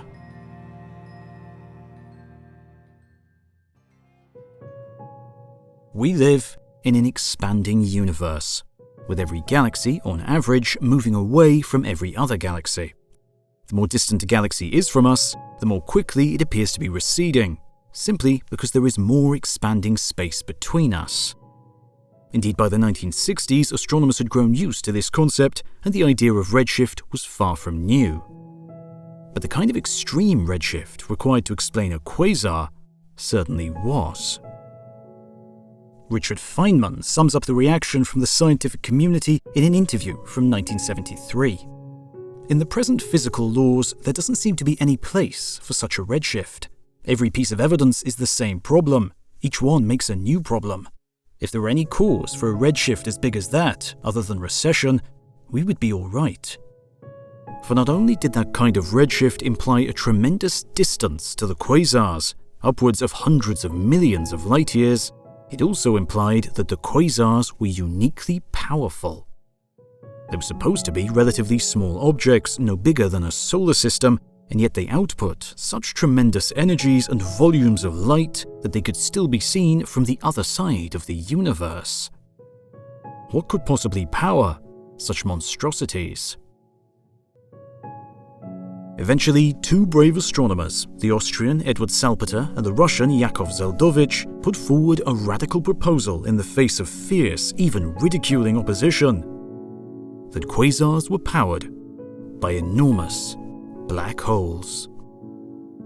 At the time of this proposal in 1963, black holes were still theoretical objects, with most of the scientific community believing that they did not exist in the real universe. But as the years went by, the evidence did what evidence always does: change the mind of scientists. And it became evident that the energies required would not be covered by normal black holes. It was the supermassive black holes that powered quasars. They were the only objects in the known universe with the capabilities needed to energize a quasar, and their raw power came through the fundamental force of gravity. The story is simple, straightforward, and violent. material, whether a wandering cloud of gas or an errant star, wanders too close to the event horizon of the black hole. It gets torn apart, its atoms swirling to form a disk of accretion around the black hole. As it falls inwards, it compresses and heats. Indeed, temperatures within the disk reach quadrillions of degrees. The intense heat unleashes a cascade of high-energy radiation that soaks and overpowers the host galaxy. In the glare of a quasar, a structure not much bigger than a solar system, astronomers usually can't perceive the rest of the galaxy, even though it may stretch for 100,000 light-years. Indeed, numbers do not do this system justice. A typical quasar will outshine over 1,000 galaxies, with each galaxy representing the combined light of hundreds of billions of stars. And unlike their brief cousins, the supernovae and even the hypernovae, when a quasar turns on, it can remain active for millions of years. Quasars are far and away the most awesome display of nature's fury in the universe, and the devastation caused by a raging quasar isn't just limited to the confines of its host galaxy.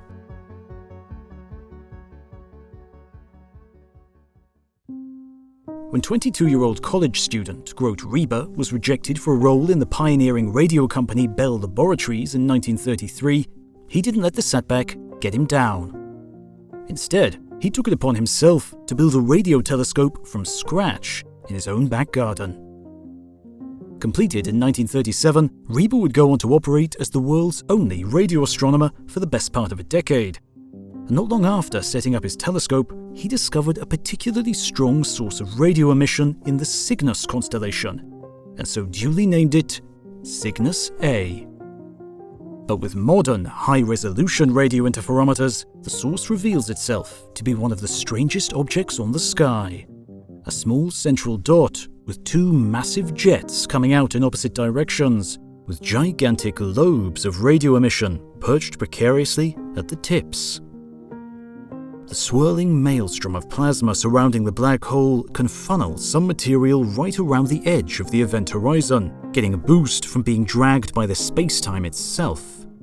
Some of that material dances too close, but the rest follows complex lines weaving up to the poles of the black hole, where they launch into relativistic jets, beams of charged particles that punch through the host galaxy and extend for tens of thousands of light-years. The jets reach all the way into the hot, thin plasma that surrounds every galaxy, where they finally flow and inflate a bubble. That bubble can reach over 100,000 light-years across at its greatest extent, altering the balance and flow of heat at gigantic scales.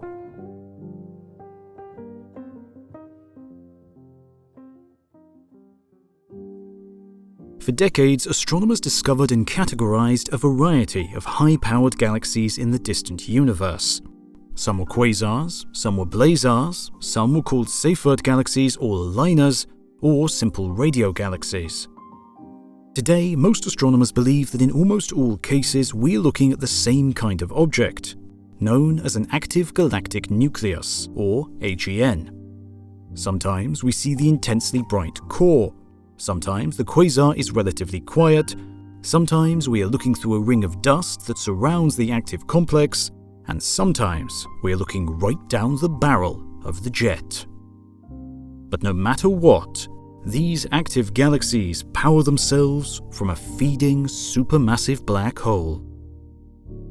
In the Milky Way, our own Sagittarius A star is relatively quiet, which is a good thing. Our fragile biosphere would not stand much of a chance in the face of an active quasar. But if you really do want to see the environment of a supermassive black hole up close and personal, you can, thanks to the heroic efforts of the team behind the Event Horizon Telescope.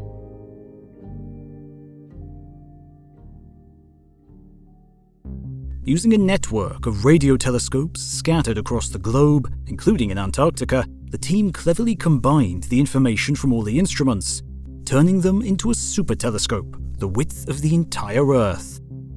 From Rubio in his back garden to a telescope the size of the globe, radio astronomy has come a long way. And in 2019, they announced their first result, the direct image of the swirling plasma surrounding the black hole at the center of the Messier 87 galaxy, sitting almost 54 million light-years away and centered on the empty blackness that is the shadow of the Great Black Hole itself.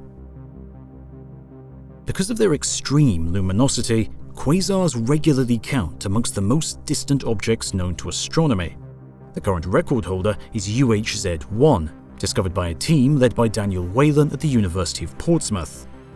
This monster sits a jaw-dropping 13.2 billion light-years away from the Earth and was already active when the universe was just 3% of its current age. And quasars, blazars, and other active galaxies are thought to be the most likely source of a certain class of cosmic ray, the ultra-high-energy cosmic rays, just like the Oh My God particle.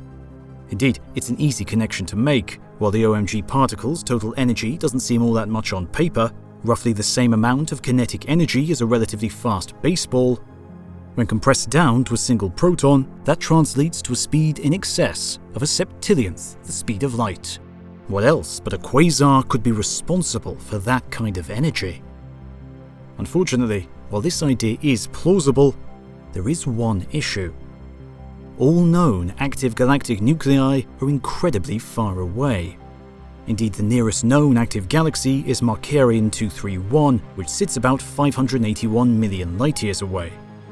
Most other quasars are billions of light-years away, sitting near the very edge of the observable universe. And when ultra-relativistic cosmic rays travel through those vast distances, they don't slip silently through purely empty space. They have to contend with the cosmic microwave background, the leftover light from the early days of the Big Bang, a form of radiation that completely soaks the cosmos. At those incredible speeds, the high-velocity particle sees nothing but a thick soup of photons, which slowly sap energy from it as it travels. Scientists estimate that this limits the maximum distance for ultra-high-energy cosmic rays to be somewhere around 160 million light-years, far closer than the nearest quasars that are the most likely source for them. Or perhaps ultra-high-energy cosmic rays originate much closer to home, through some mechanism of physics that we have yet to understand.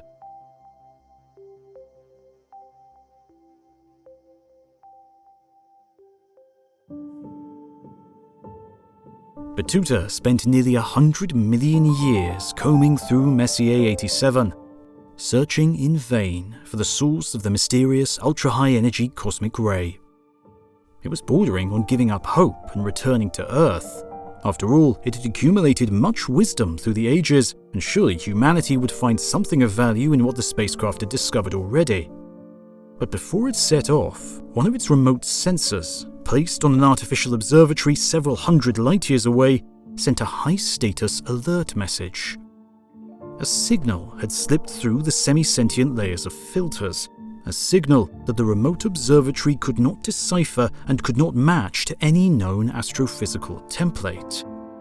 And so it had sent a dispatch to Battuta. The spacecraft mulled its options. On the one hand, it received several such alerts every century from the probes, observatories, stations, and listening posts it left in its wake. But nothing new had ever come of it. And the first person on Earth to encounter such a signal was Jerry R. Amon of the Big Ear Radio Telescope at The Ohio State University. On August 15th, 1977, a bright radio signal splashed across the dish. Amon, tasked with monitoring the telescope that night, saw the signal appear on the automated printout and immediately wrote next to it the simple comment, "Wow." The signal lasted for at least 72 seconds and was centered near the 121 centimeter line. Curious, but elusive, the signal never repeated and the source was never found. And that patch of the sky has been quiet in the radio spectrum ever since, its ultimate origins never discovered.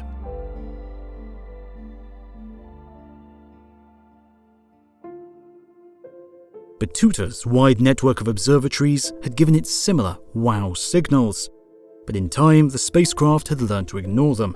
Either way, whether mundane or inexplicable, they were ultimately frustrating. But this one, well, it was along the course back to the Milky Way, and it wouldn't hurt to investigate just one more.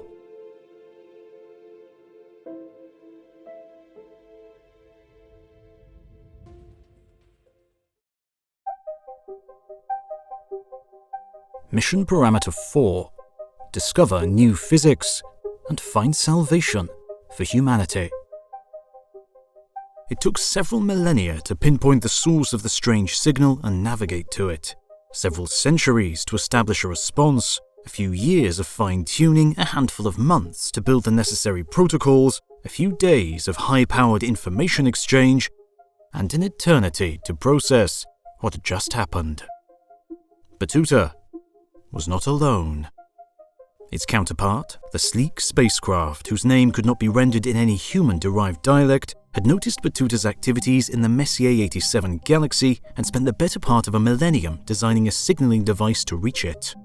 It seemed happy that Battuta had responded, at least in an alien sense that Battuta had decided was the closest thing it could call happy.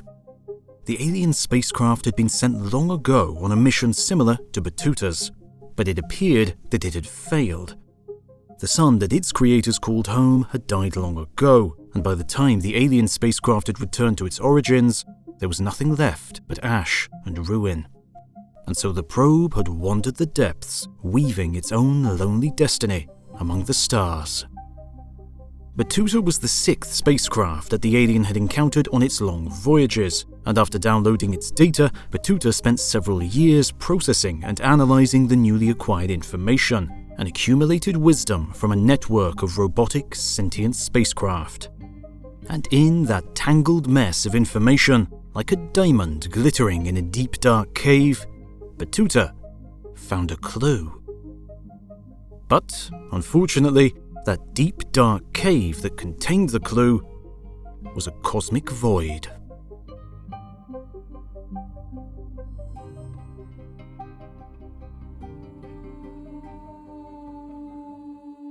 Cosmic voids are depressions in the density of the universe, extreme expanses of almost nothing, valleys slung between the mountains of large-scale structures.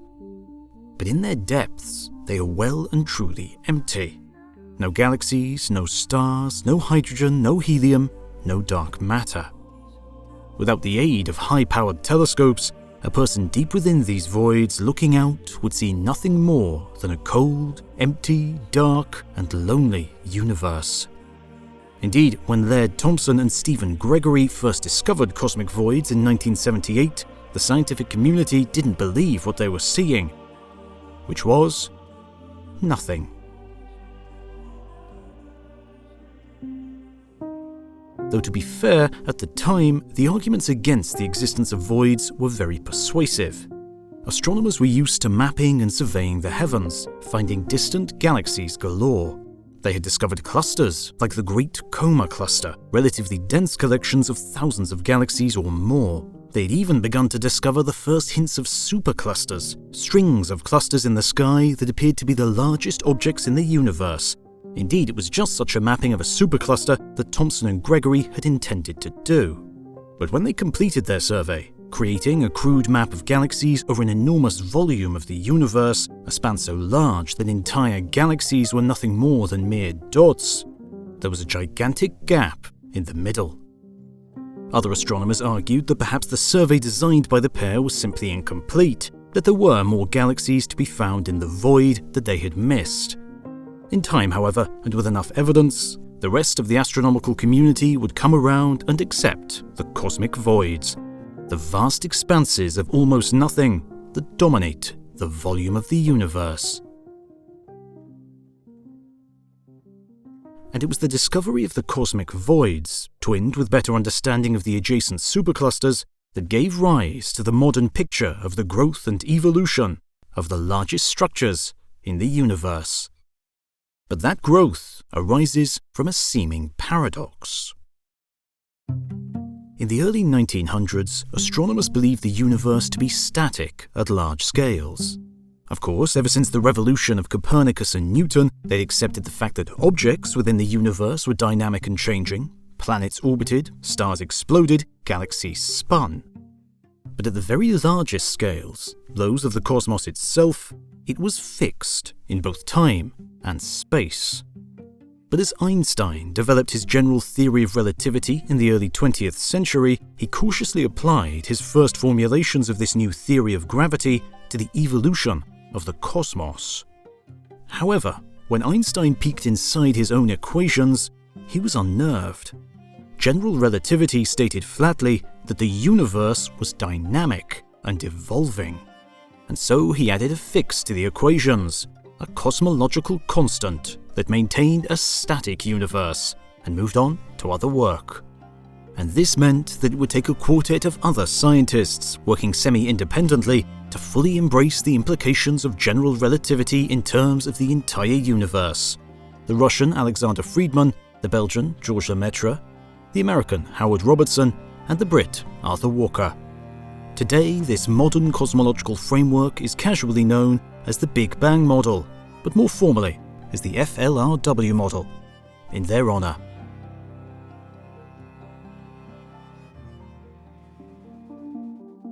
The FLRW model provided a theoretical grounding for Edwin Hubble's stunning series of observations made in the 1920s, that galaxies exist and that they are, on average, moving away from us. The observation that we live in an expanding universe. But to smooth things along, the FLRW model makes a few assumptions. Einstein's theory of relativity is enormously complicated, and so to make headway, the model assumes that the universe is both homogeneous and isotropic, meaning that at large scales the cosmos is more or less the same from place to place, and at great distances the cosmos looks the same from any direction. These two key assumptions allow cosmologists to make headway and describe the universe through the lens of the Big Bang theory. But therein lies the paradox. If the universe is roughly the same at large scales, how can there be structures like superclusters or cosmic voids? The answer to this riddle turned out to be the discovery that there have not always been these tremendous structures. They must have started small enough to not upset the cosmological balance, growing to their present stature over billions of years. To illustrate this more clearly, let's look at our home, the Milky Way. The Milky Way galaxy began its life around 13.61 billion years ago as a small proto-galaxy, just a minor bump of material and stars not much denser than the cosmic average. But from there, it grew, fed by streams of material flowing towards it and through the violent cannibalization of other galaxies. Indeed, we see remnants of these mergers everywhere we look. First, there are the globular clusters, extremely dense collections of old and ancient stars that orbit around the disk of the Milky Way. Astronomers believe that these are the remnant cores of ancient dwarf galaxies, their main host destroyed and absorbed into the grander whole. And then there are the stellar streams, loose bands of stars that stretch and wind their way through the galaxy, all that's left of galaxies that were torn apart when they encountered our own. And lastly, there are the signs of even older collisions, like the Gaia sausage. These are stars that are not near each other in space, but share a common set of ages, proportions of heavy metals, and orbits around the core. The only clues we get that these were stars that once called another galaxy home and were pulled apart and resettled in their new lands. And this merging is not over. So far, the Milky Way has survived hundreds of collisions, but these have all been with galaxies smaller than our own. But in roughly 5 billion years, there is a 50% chance that the mutual gravitational attraction between the Milky Way and our nearest neighbour, the Andromeda Galaxy, will pull us together into a single new galaxy.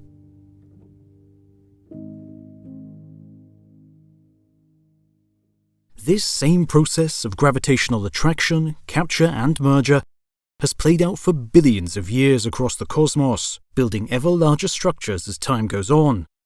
From dwarfs to galaxies to groups to clusters to superclusters. The superclusters so large, in fact, that they've not yet completed their assembly process, their members not yet fully bound together through their mutual gravity. Of course, all this building takes material, and that material has to come from somewhere. The cosmic voids. You can step into an earthly void by visiting the catacombs of Paris, located near the Paris Observatory at the south end of the city. There, you can take a guided tour of seemingly endless underground passageways littered with millions of human remains. But these underground chambers were not originally intended as an ossuary. They were mines, rich with the Lutetian limestone that gives the city of Paris its pristine, uniform appearance, earning it the nickname, the City of Light. That City of Light is built on top of a cavern of darkness, with almost the entirety of the southern end of the city excavated for the valuable mineral. And when new building projects started to encroach on existing above-ground mass graves, the city authorities decided to move the remains into the now empty digging tunnels, creating the catacombs. And so the grand structures of Paris owe their thanks to the void sitting beneath them. In the same way, the grand structures of the cosmos owe their thanks to the voids sitting among them.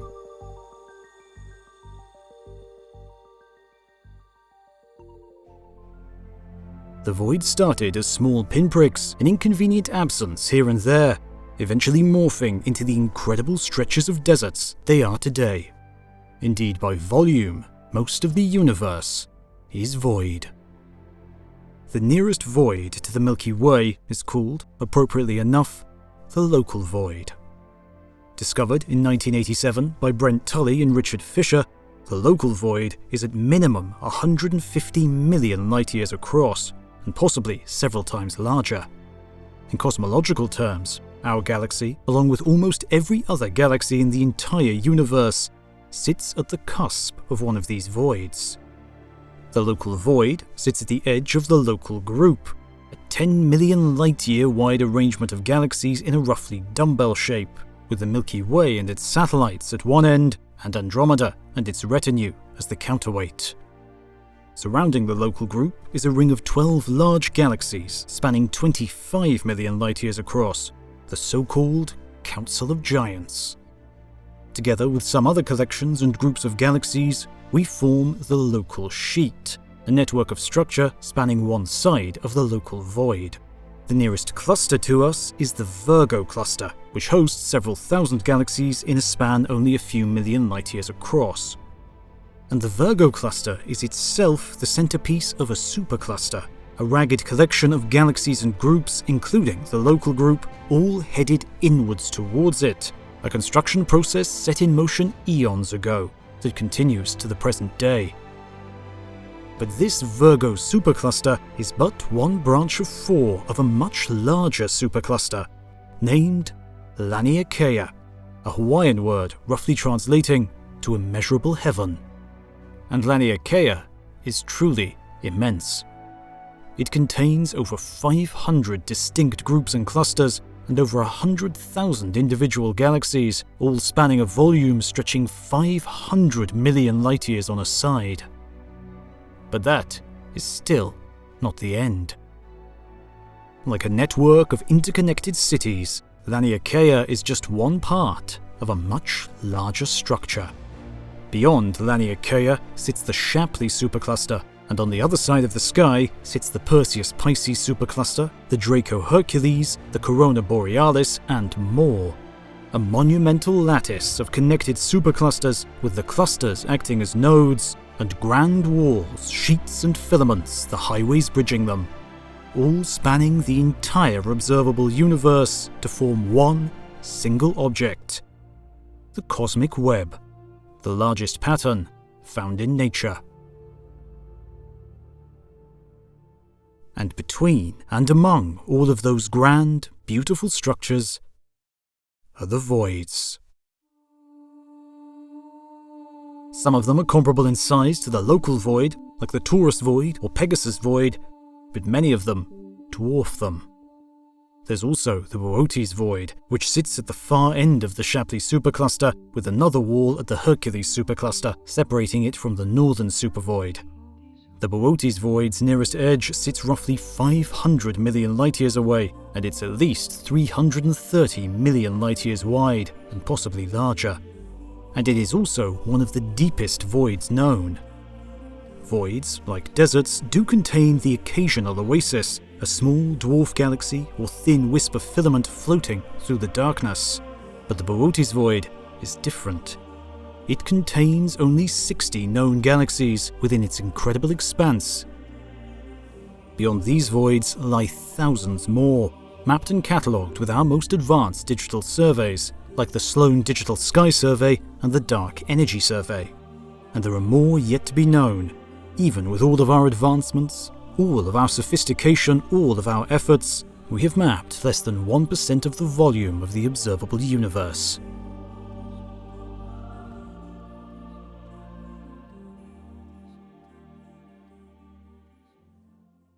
At great distances, the universe appears younger. It takes time for light to travel these incredible spans, and so we do not have access to those galaxies and structures as they exist in the present moment, but only as they were when they released their messengers of light millions or billions of years ago.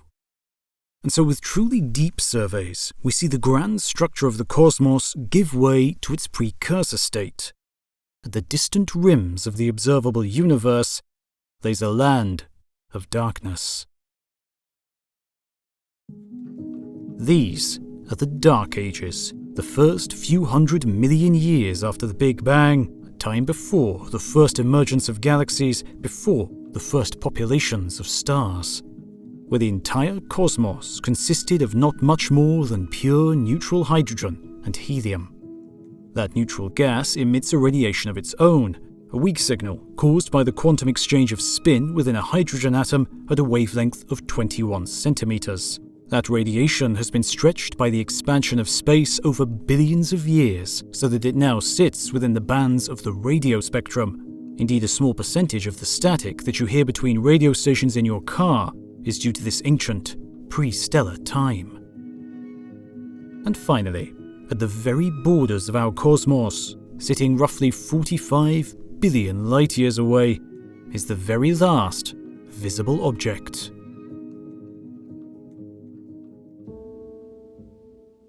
Arno Penzias and Roger Wilson, two radio engineers at Bell Labs in New Jersey, discovered this object accidentally in the 1960s.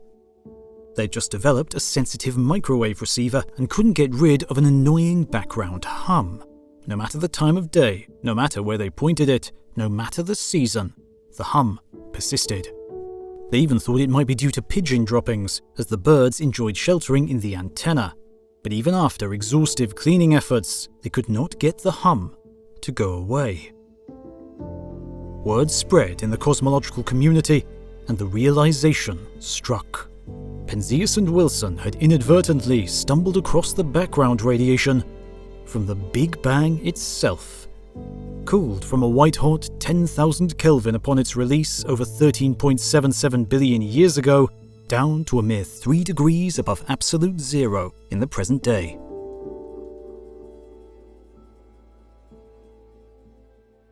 A shell of radiation produced when our cosmos was only 380,000 years old, it was created in a chaotic time, when the hot, dense plasma of the universe cooled and gave way to the neutral soup of hydrogen and helium. Marking that transition was the release of more light than the universe would ever see again, the cosmic microwave background. Indeed, in the modern era, for every 400 photons that swim through the universe, 399 belong to this relic radiation.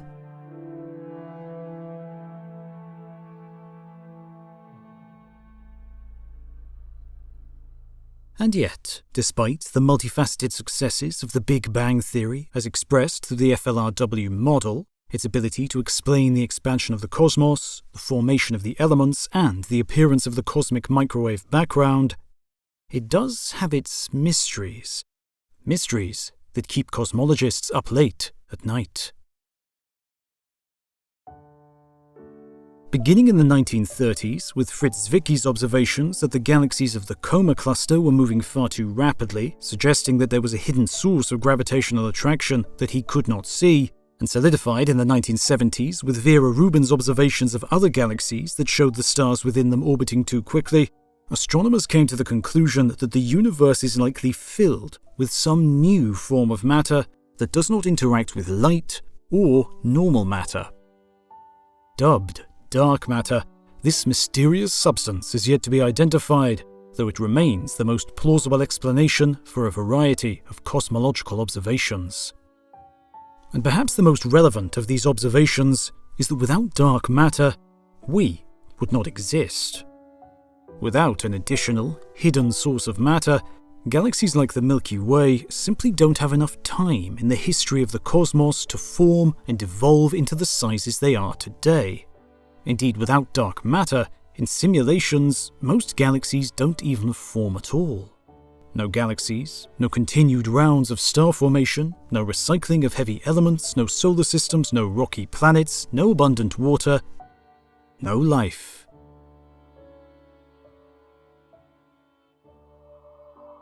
And so, it is clear we live in a vast, cold, empty universe.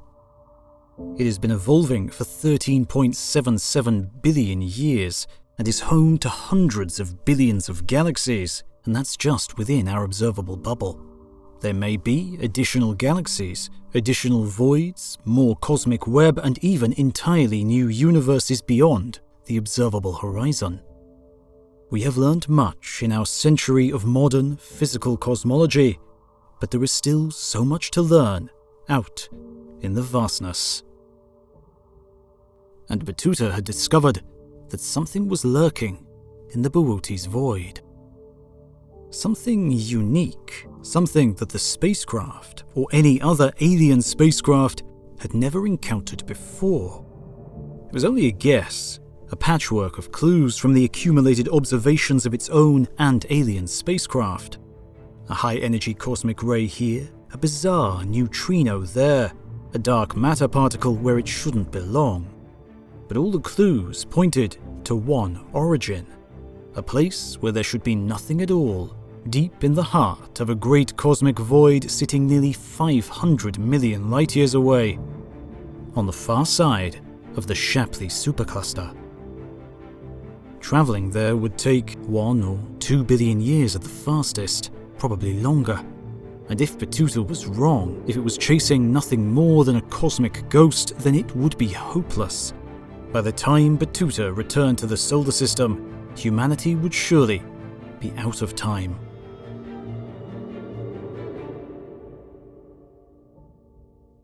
But if it was right?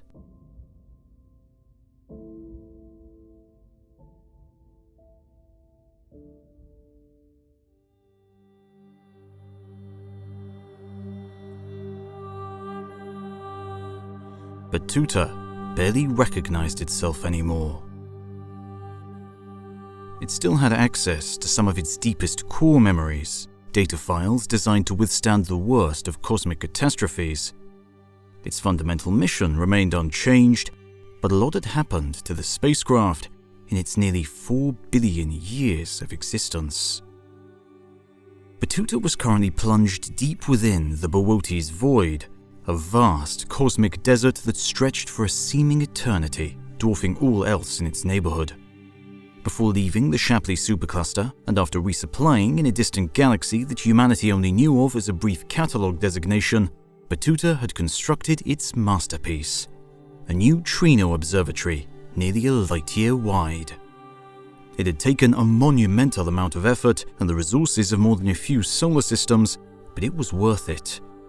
The ghostly particles slipping through the detector nets told a story, a tale of bizarre energies and powers beyond comprehension. And those particles gave Battuta the coordinates of the entity responsible, an artifact left over from the creation of the universe itself. A cosmic string.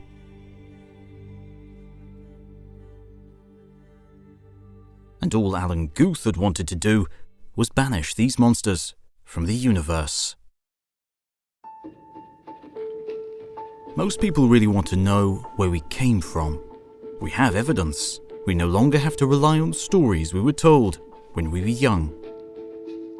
The year was 1979, and the Big Bang Theory was developing into its modern form, providing cosmologists with an understanding of the large-scale structure of the universe. The revelations provided by the FLRW model came from a simple statement. We live in an expanding universe, which means that it was smaller, hotter, and denser in the past, and it continues to grow larger and cooler today. Indeed, this insight had handily explained why quasars are so far away. There was something that only the early universe could create easily, likely from chaotic galaxy mergers, and so they didn't appear in the local contemporary cosmos. An expanding universe also predicted the existence of the cosmic microwave background before its accidental discovery. At one time, the universe was a superhot plasma, and then it transitioned, releasing radiation as it did so. The evidence was overwhelming. But there was a limit to this physical prowess, a boundary to our knowledge. We understood plasma physics, the behavior of ultra-hot gas in the presence of strong electric and magnetic fields. And after the dawn of the nuclear era, we had the tools needed to map out the formation of the elements. But more advanced physics, powered by insights into quantum mechanics and the energies achieved by particle accelerators, opened up an understanding of even earlier epochs. And with that came a remarkable realization. The forces of nature are not fixed.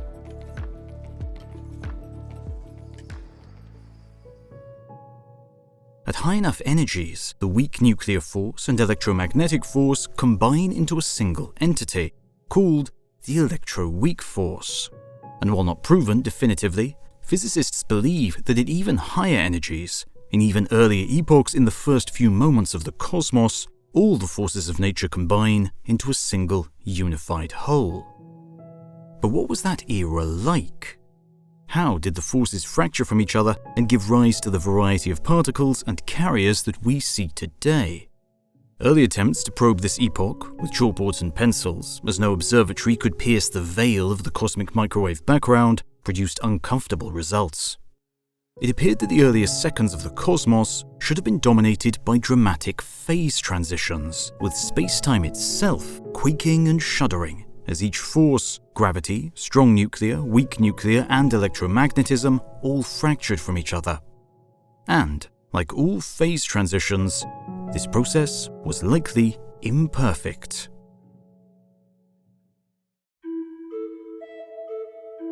Phase transitions appear everywhere in nature, anytime a system abruptly changes its properties.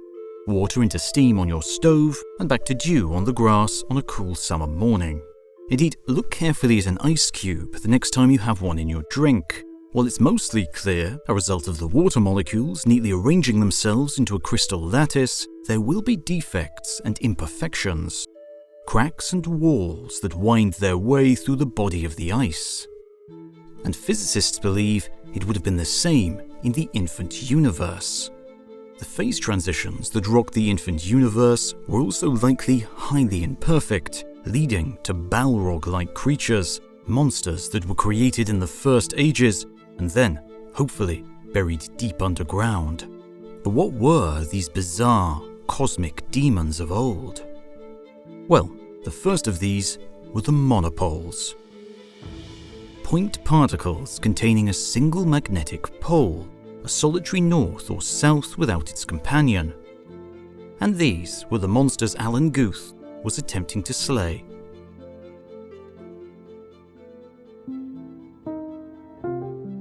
Initial calculations of the exotic physics of the early universe predicted a cosmos flooded with them. The physicist Paul Dirac put it succinctly: one would be surprised if nature had made no use of them. And so since no monopoles had yet to be discovered in the universe, something must have gotten rid of them. And this was where Guth came in. The story of Alan Guth's spectacular realization is the stuff of scientific legend.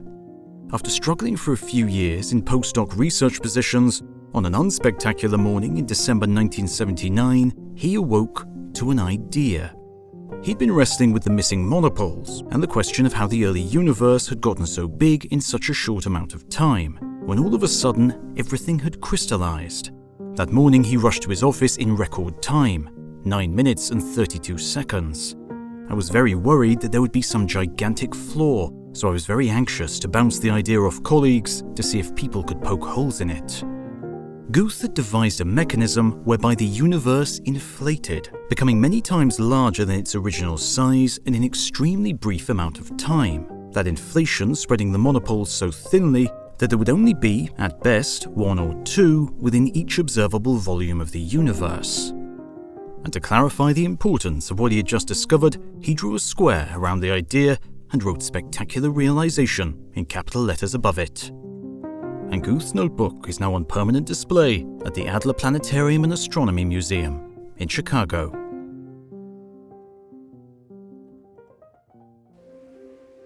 Inflation would go on to become a profound, if controversial, aspect of modern cosmology.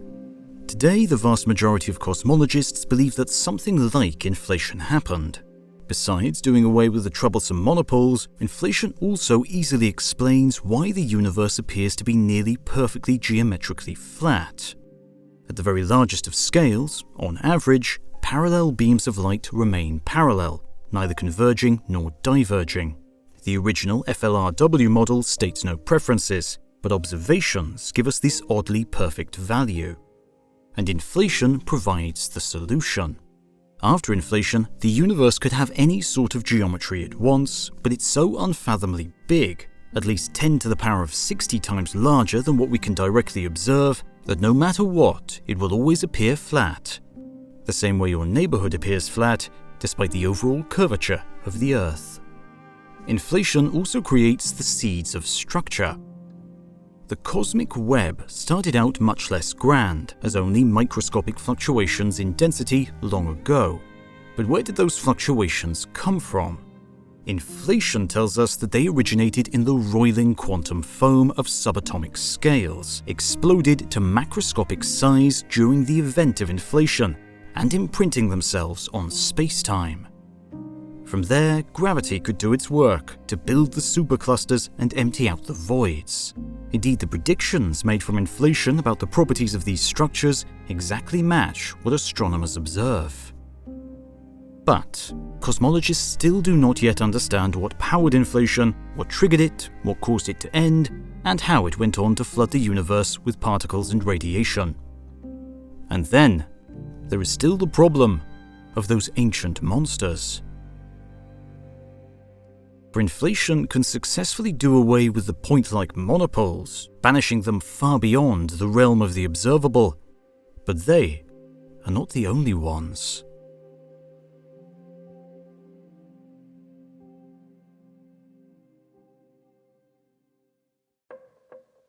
In 2013, almost 50 years after their initial papers on the concept, Peter Higgs and François Englert won the Nobel Prize in Physics for their proposal of the Higgs boson, the final piece in the puzzle of the Standard Model, our best theory to explain how the universe works on subatomic scales. And yet, despite his joy at receiving the award, the very next year in an interview, Higgs would go on to express some disappointment. I really rather hoped before the announcement that they would make the number up to 3. And there was certainly an obvious candidate to be the third: Tom Kibble. Thomas Kibble was one of the 20th century's greatest physics minds. On top of authoring a paper on the Higgs mechanism that was arguably as important as those written by Higgs himself, he was also a trailblazer in another headache-inducing field of theoretical physics: the topology of the universe. And it was in 1976 that he wrote a groundbreaking paper that predicted something truly bizarre within the mathematics of relativity: cosmic strings.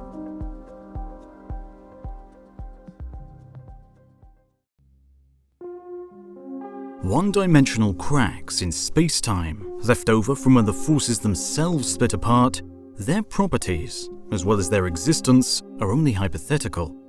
If they exist, they likely have the width of a proton, but extend for hundreds of millions of light-years, possibly spanning the entire observable universe. Inflation and expansion push the monopoles away from each other, but that same mechanism only serves to stretch the cosmic strings, making permanent whatever flaw they embodied in the early universe. According to our best calculations, the universe should be littered with cosmic strings. And yet, as with magnetic monopoles, not a single one has been found. One paradox amongst many that defines modern cosmological research.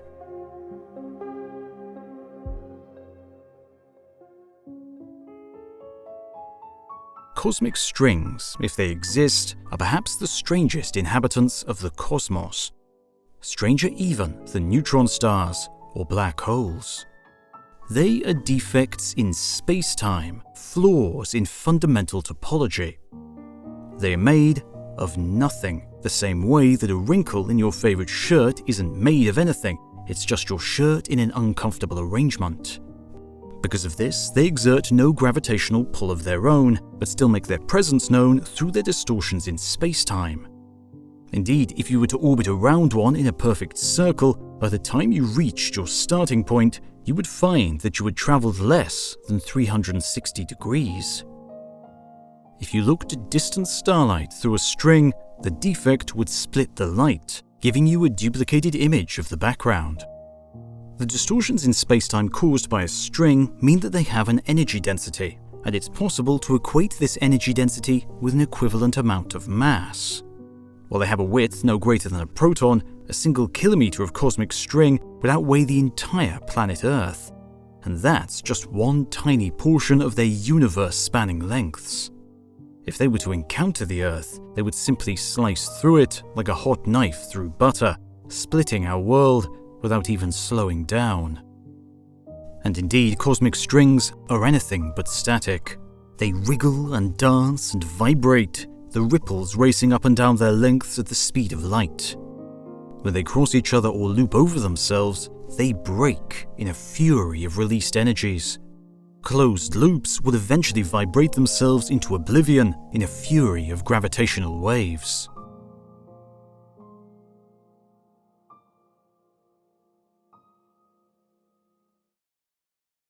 We do not understand the physics of cosmic strings, or how they interact with the rest of the known universe. We do not know if they can emit radiation or charged particles, if, when they vibrate, they convert to some exotic form of dark matter or create a neutrino. All we currently understand about cosmic strings arises from pure speculation, a product of our halting and unsure probes into the mathematics of unified physics. Their width is determined by the physics of the splitting of the strong nuclear force, its exact mechanism unknown. Their length is set by the expansion of the universe, spanning from one end of the observable cosmos to the other. Indeed, we can only guess as to how they would manifest in the modern-day universe. The only thing we can say with relative certainty is that almost all models and theories of the ancient cosmos predict them to exist. Even string theory, the theory of everything that replaces point particles with tiny, multi-dimensional loops of vibrating strings, gives rise to them, envisioning them as quantum strings blown to cosmological proportions. We can, however, divine some of their properties through our understanding of gravity. This is how we know that ripples zip up and down along their lengths, emitting gravitational waves as they go, or how, when a piece of string loops in on itself, it will quickly vibrate itself into oblivion, emitting a shower of energy in the process. But that, however, is the limit of what we can confidently say.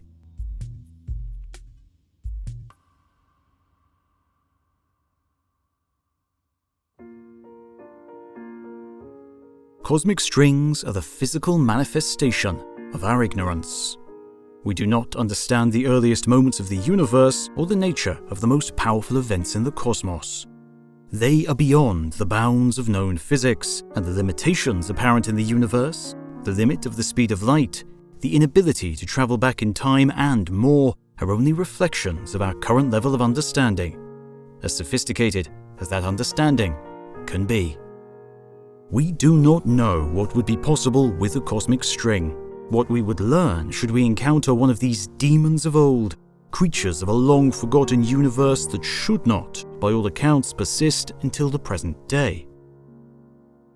Perhaps our universe is safe, the cosmic strings not an artifact of the early phase transitions, but a ghost. Perhaps they were indeed born in abundance, but then faded into obscurity. Or perhaps they are out there, waiting for us to unlock their secrets.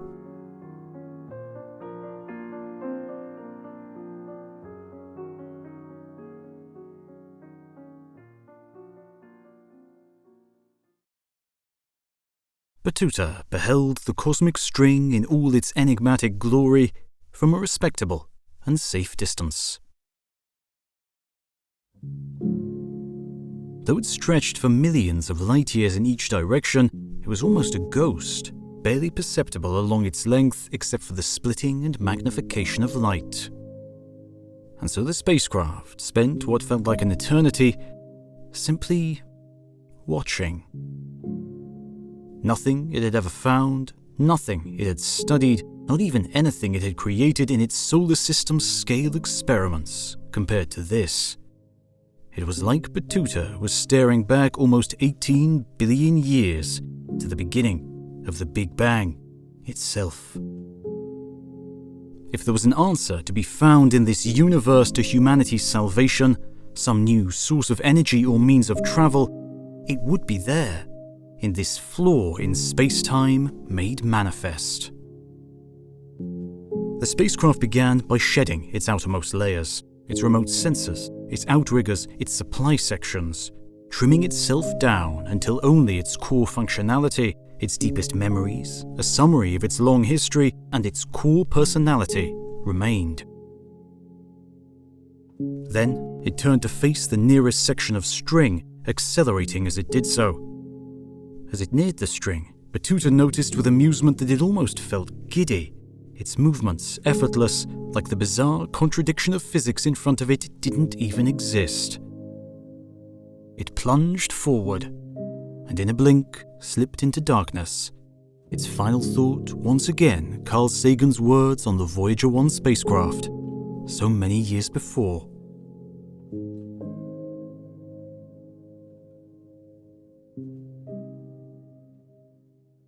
Far from home, untouched by these remote events, the Voyagers, bearing the memories of a world that is no more, will fly on.